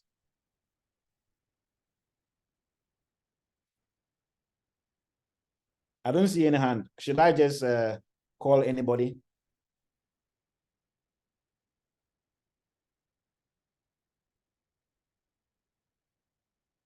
Okay, so let me put someone on the spot. Okay, let me start with a D. Okay, let's go to the A column. Okay, there's only one Abigail. Abigail,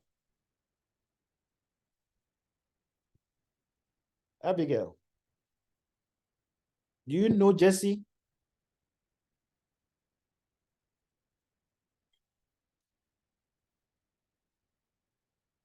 Hello, can anybody hear me? Anybody who understands GESI should kindly no, I want to hear you. I'm not privy to the text, so please please speak up. I know.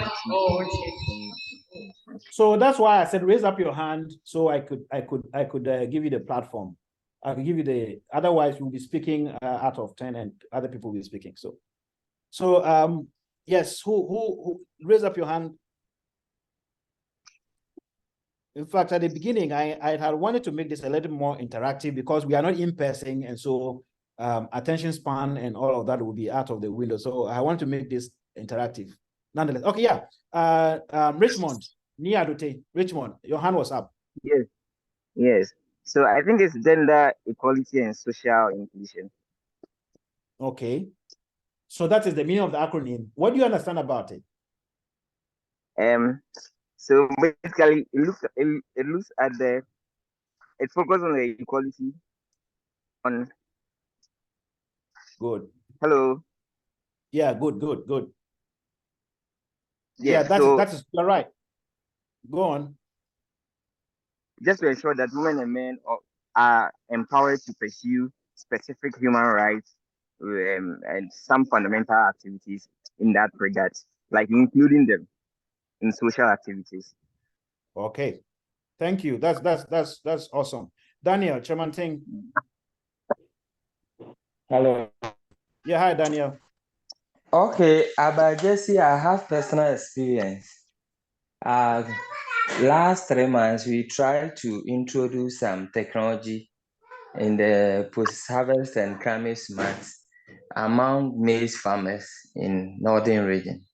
Right. And we tried to introduce technology from down south. But when we got there, we realized that they didn't need those from down south as sophisticated technologies.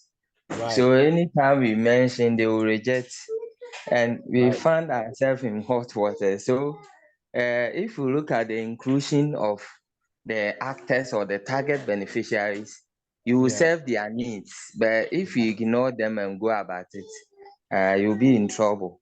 And sometimes there's gender perspective to the innovation transfer. Thank you. Right.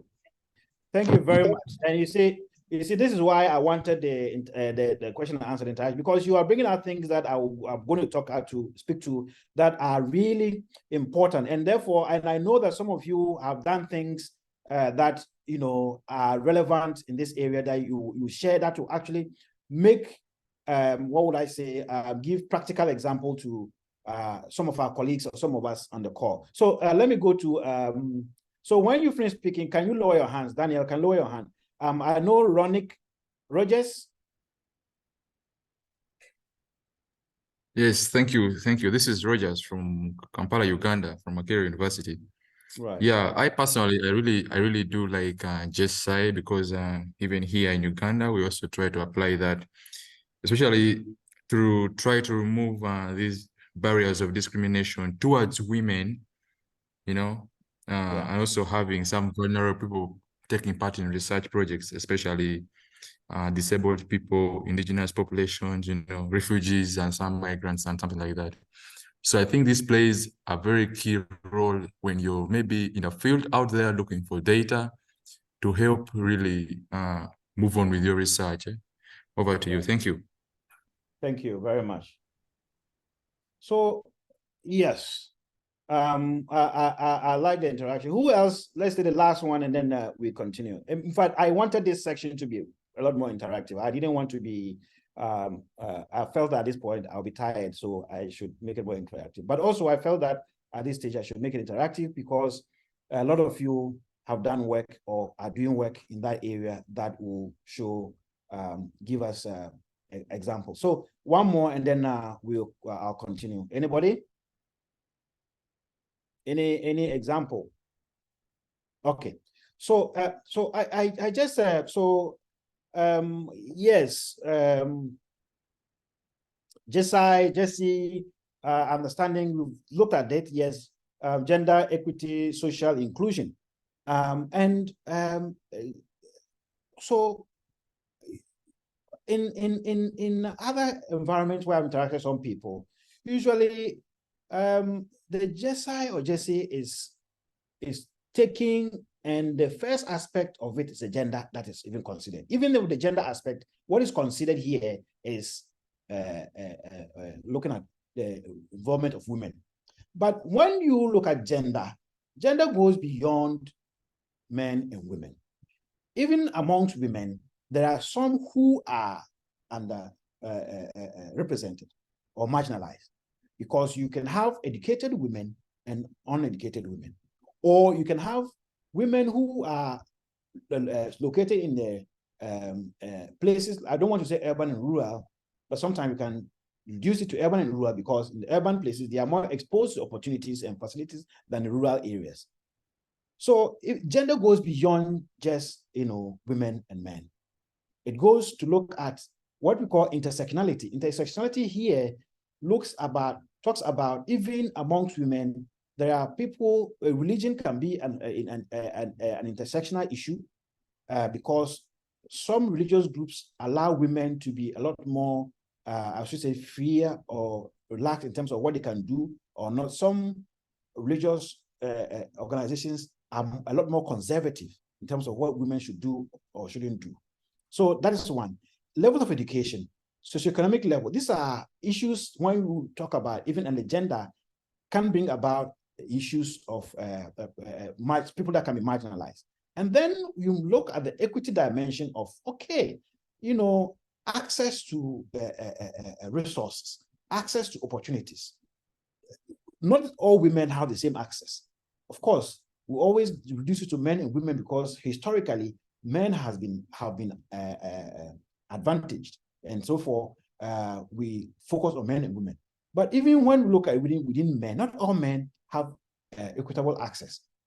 Again, if we look at education, not rural men don't have the same. Rural men don't have the same access as rural women to education, because most of the schools, the good schools with facilities, are in the urban centers, whereas the poorer ones and the resource ones are in the rural areas.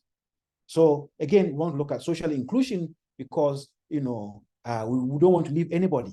The marginalized in society, the widows, the widowers, the in the communities, people who are not close to source of power, people who are not household heads and who are not decision makers. How do you involve them? And therefore, so these are things that we take into consideration when we're designing projects and so our innovation. We need to look at it. Where are we going to deploy our innovation? And I don't know, I think it was, is it David or Daniel who talked about taking innovation from the south here to the north, and realizing that no, it cannot be adopted in the south because of different things, and that's because the socioeconomic makeup of the people there are different, and the resources that they probably would require to access or to deploy that innovation, they don't have. It's not even available at that level. So it's important that we consider all these whenever we are, in the first place, thinking about our projects. It's not only during the project implementation that we have to think about GESI. We need to look at it at our project conception stage, where we are conceiving of our project and when we are developing our proposals. So you look at, okay, how am I going to ensure that various people that I should identify as part of the project level are marginalized in the project design, project implementation, and so forth. And then in my project composition, because usually you say, oh, we are a gender sensitive organization or a gender responsive organization, and we have gender policies and so on and so forth. But you go on to look at the people there, and they are all men, or they are all, able-bodied people. The team there is not, looking at what they say they are, and therefore you have to be conscious of these things when you are planning and looking at projects. So just the two slides that I have here on GESI is that one, why should we consider why is the importance of gender equity, social inclusion in our projects? The first thing that I want to talk about is the sustainability of the project activities. There's a reason why we have the adage that two heads are better than one, and the two heads here are generic, if you like. It means that if you're more than one, it's better. So to ensure that your project activities, especially the outputs and the impacts that you want to realize, can be carried on into the future, into perpetuity almost, you need to have everybody on board.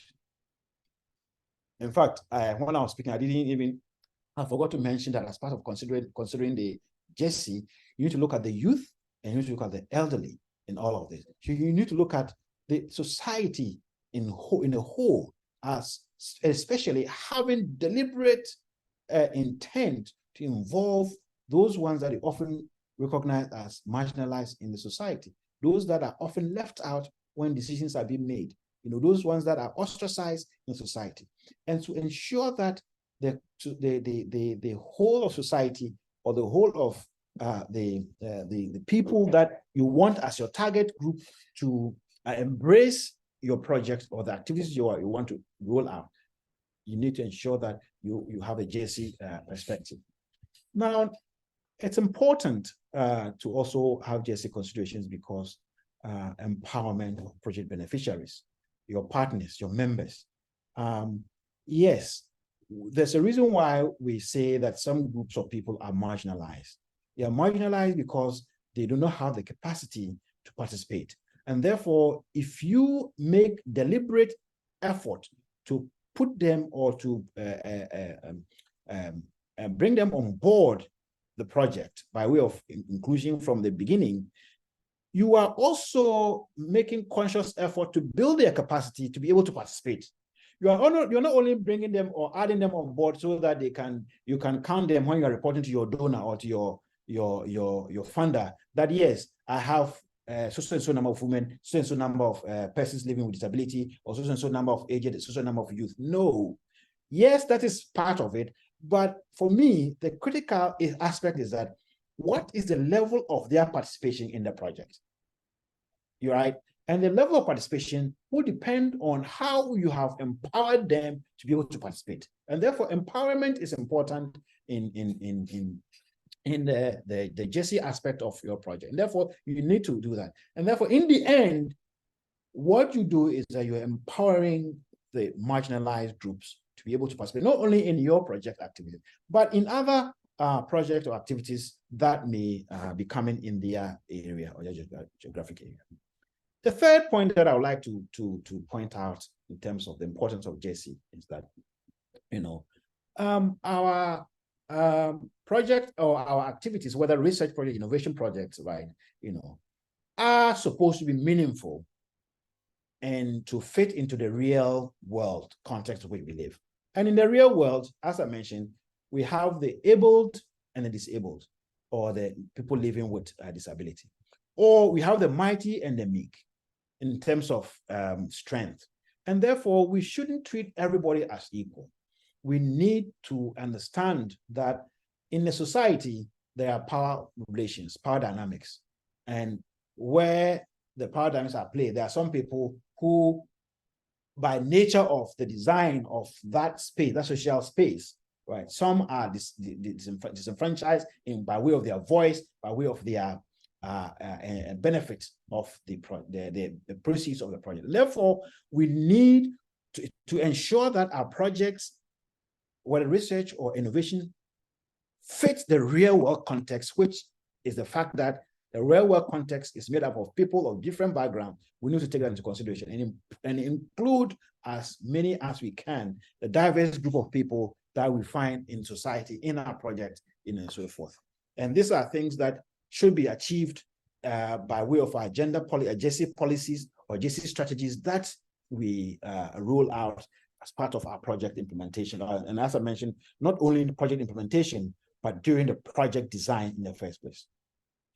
The other one that I would like to talk about, the fourth one, is policy advocacy. For policy and advocacy. And you cannot go to try to talk to the policymakers to say that, well, we have seen that there's no policy in this area, or the policy initiative is weak, and therefore we have evidence, we have done this project, we have done this implementation, and we want you to do this, blah, blah, blah. This here and there to revise the new policy, to revise the old policy that is there, or to make new policy.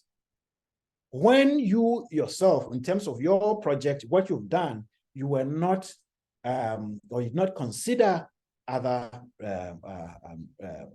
relevant members of society. You did not consider everybody in the society or in the real world context, if you like, in terms of your project information. And therefore, what you have gotten out of learning from your project that you are proposing for advocacy or for policy making, it's not whole, it's not comprehensive. It is parochial in the sense that you did not consider a real world. But if you were to consider GESI perspectives, and to have considered or implement your project as in a real world kind of context, you realize that the learnings that you would have gotten from it would easily be amenable for policy advocacy as well as for uptake for policy making. The other one that I would like to talk about, which is also important, in fact, it should have been probably the first one, is the social impact of our research or innovation activities. Again, going back to this aspect of real world context, society with different people, and to ensure that your intervention, innovation, or research reaches out to the broader aspect of society, you need to consider the broader society in real terms.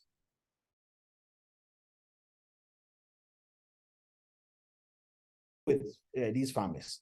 But there are these other farmers that, because of location, because they cannot afford cost of transportation, or they cannot afford accommodation, they cannot travel all the way, come and spend this night, be able to participate in this workshop. So what should I do? I need to take the workshop to them. I need to take the demonstration activity to them. I cannot sit in, say for example, I go to the northern region, I cannot sit in Tamale and invite them to come from Yendi, to come from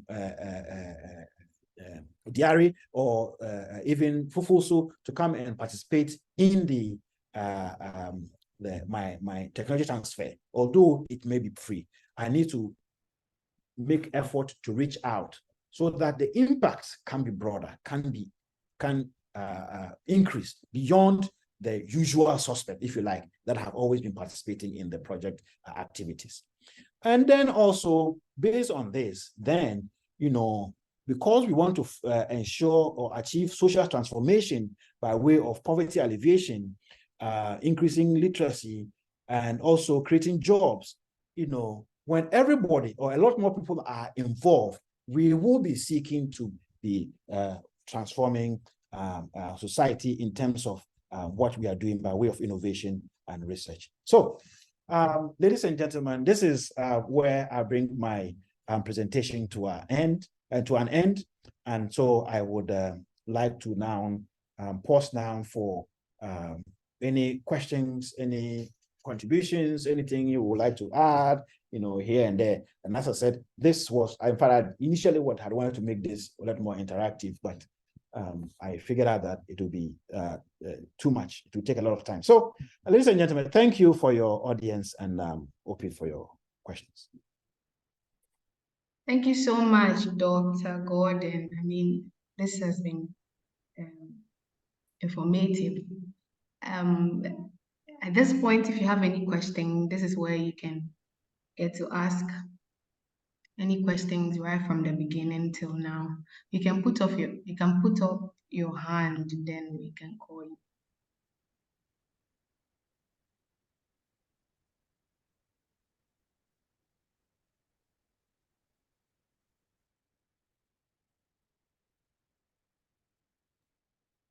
Whilst we wait, I would like to mention.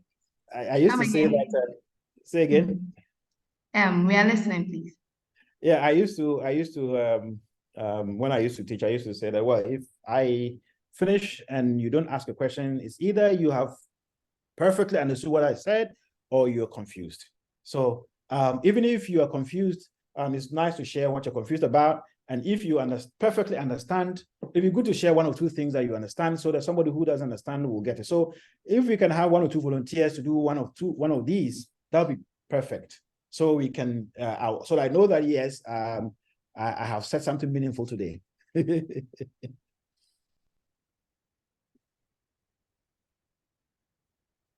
All right, James. James' hand is up. You can go on, James. Yes, hi, James Hassan. Okay, thank you. My name is James Hassan, and I'm a student from. Hi, James. You're too far from your microphone. If you could increase your volume a little bit. Thank you. Okay.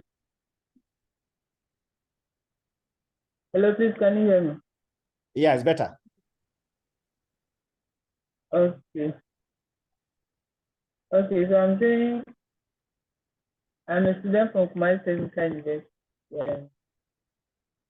I just completed my diploma in electrical electronics engineering, and I've been into STEM for let's say 10 years.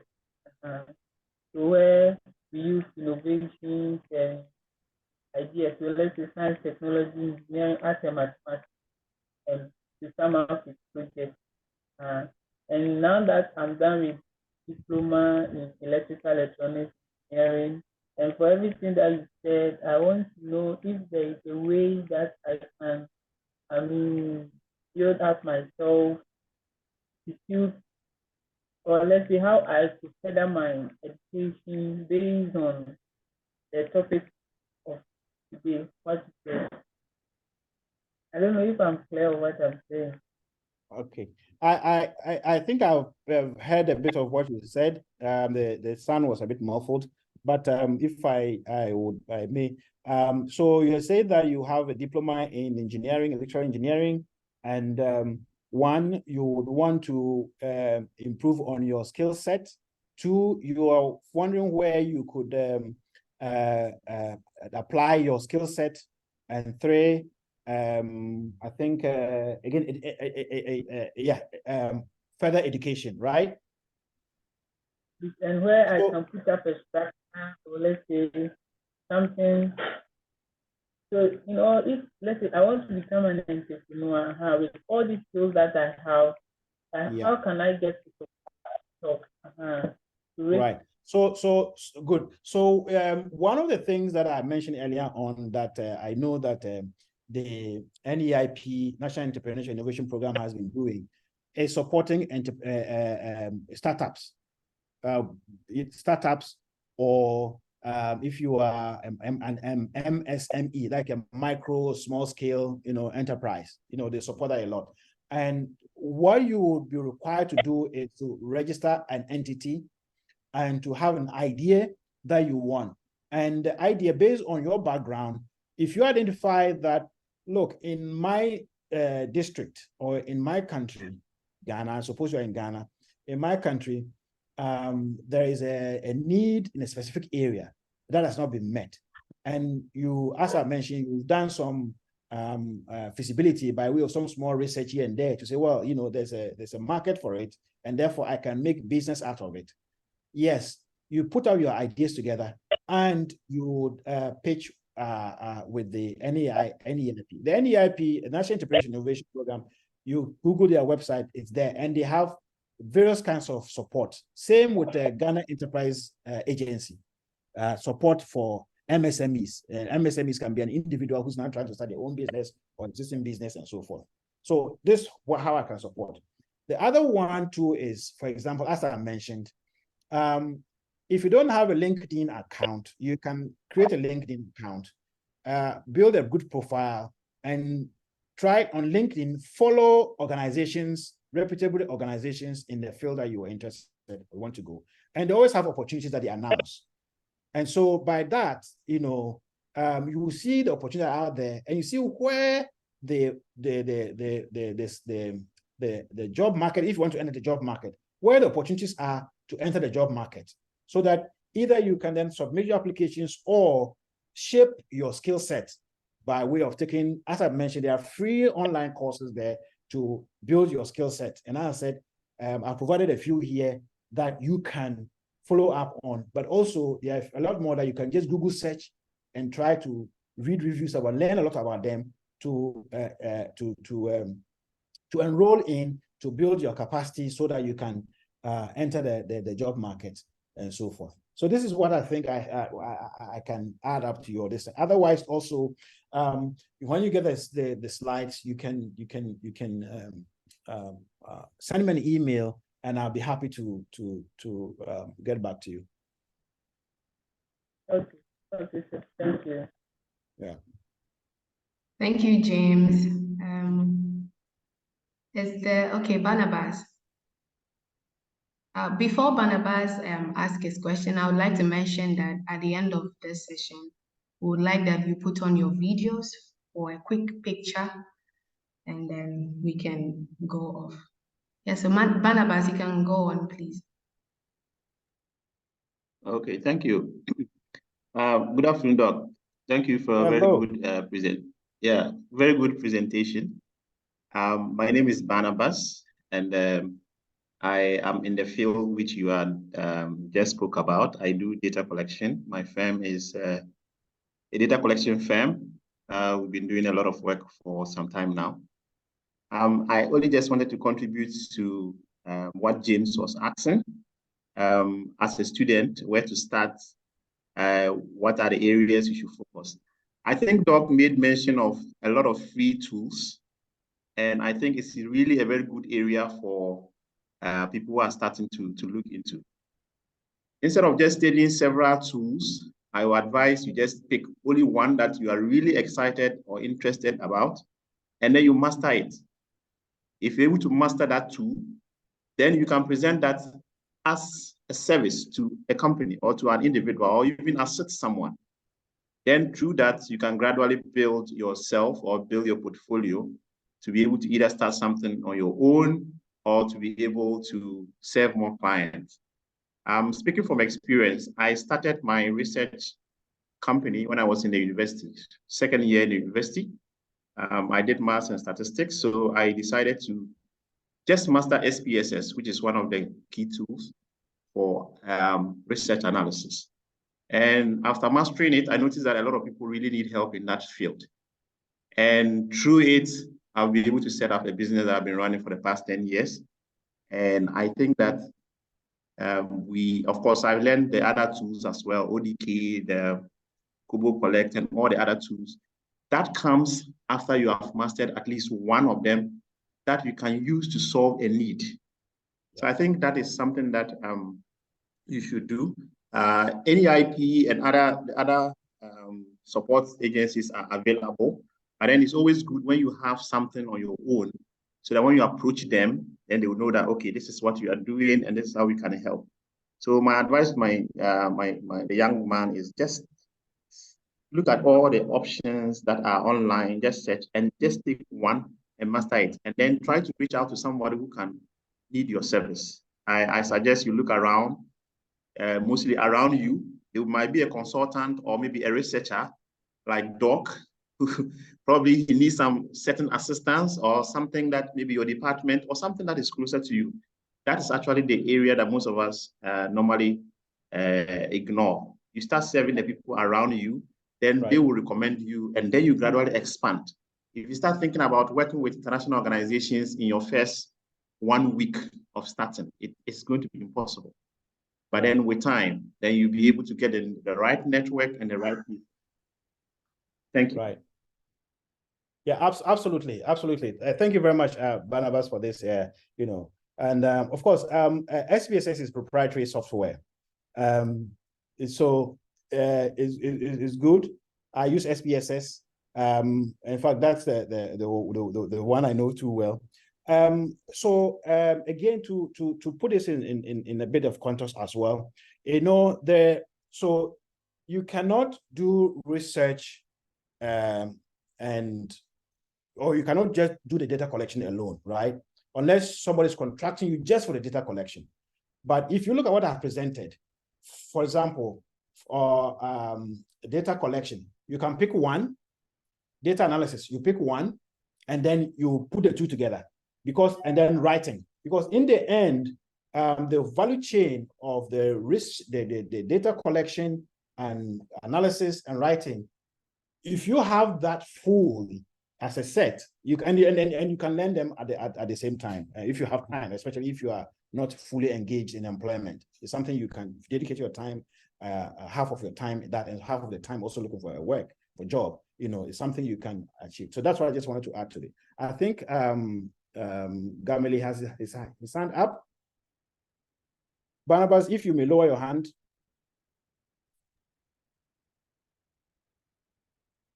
Yeah, hi, good evening, everybody.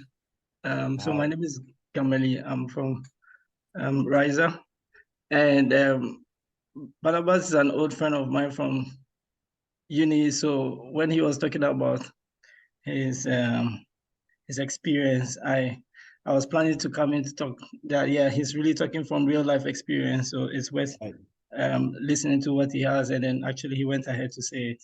Yeah, I remember how he started on campus as well. So that shows you how, I mean, yes, you can get started somewhere, you can get started small, but one day you can be able to grow that, and also be able to make something out of yourself. It's about being determined to keep at it.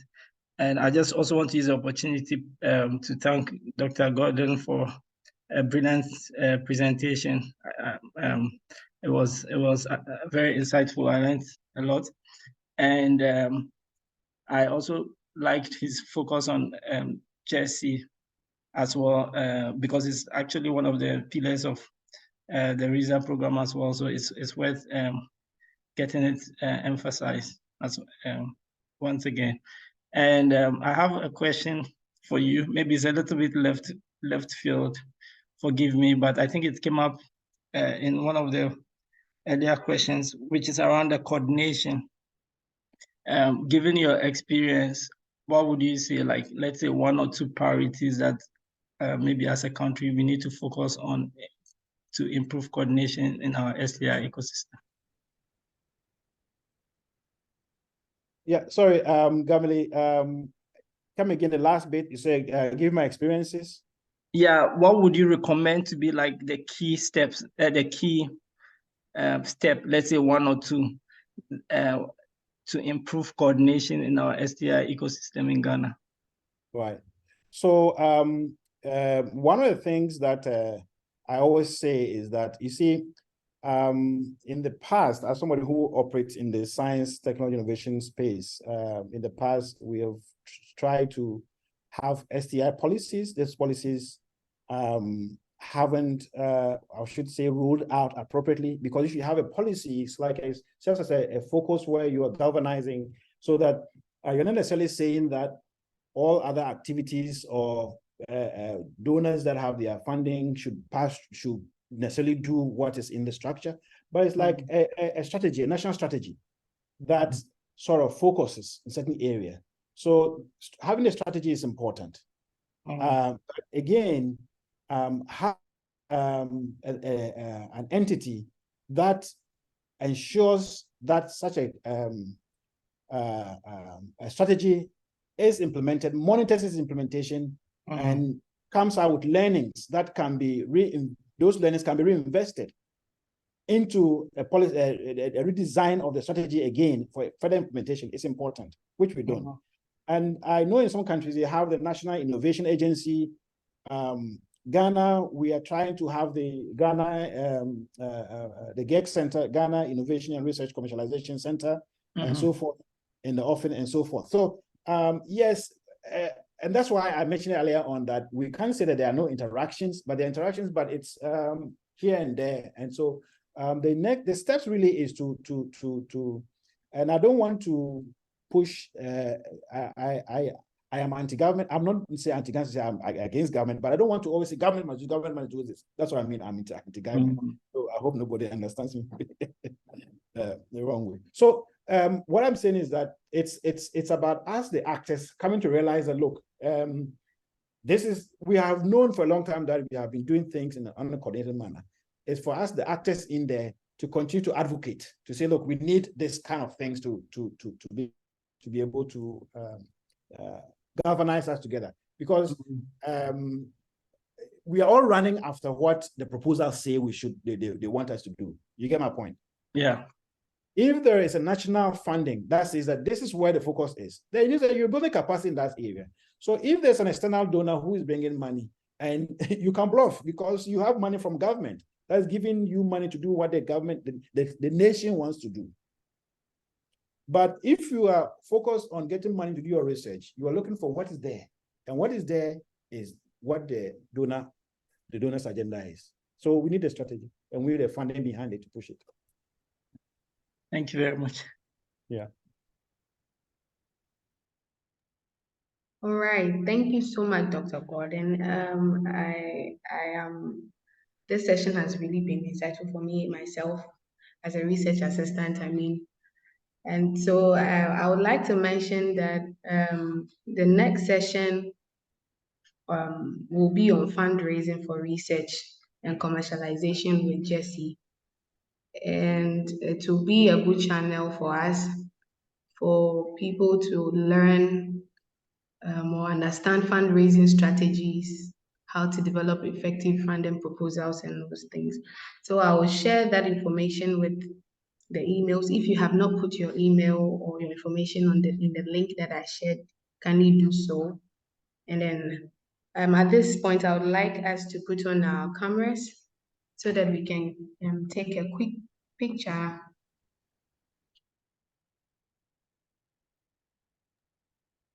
Dr. Gordon, if you let can. me stop sharing. Yes, please.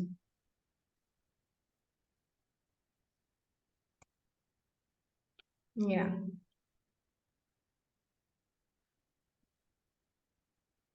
Kindly put on your camera if you're on this call.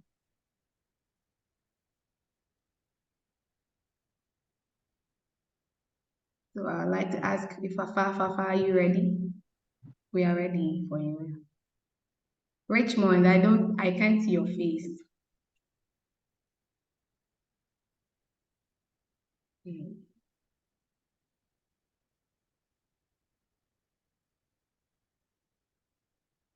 All right. Fafa, can we go ahead?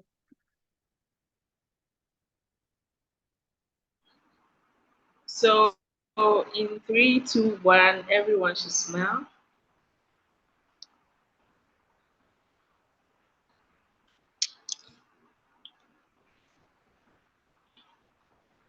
I'm still holding my smile. Dima, look for me. I'm done. Dima, look for me.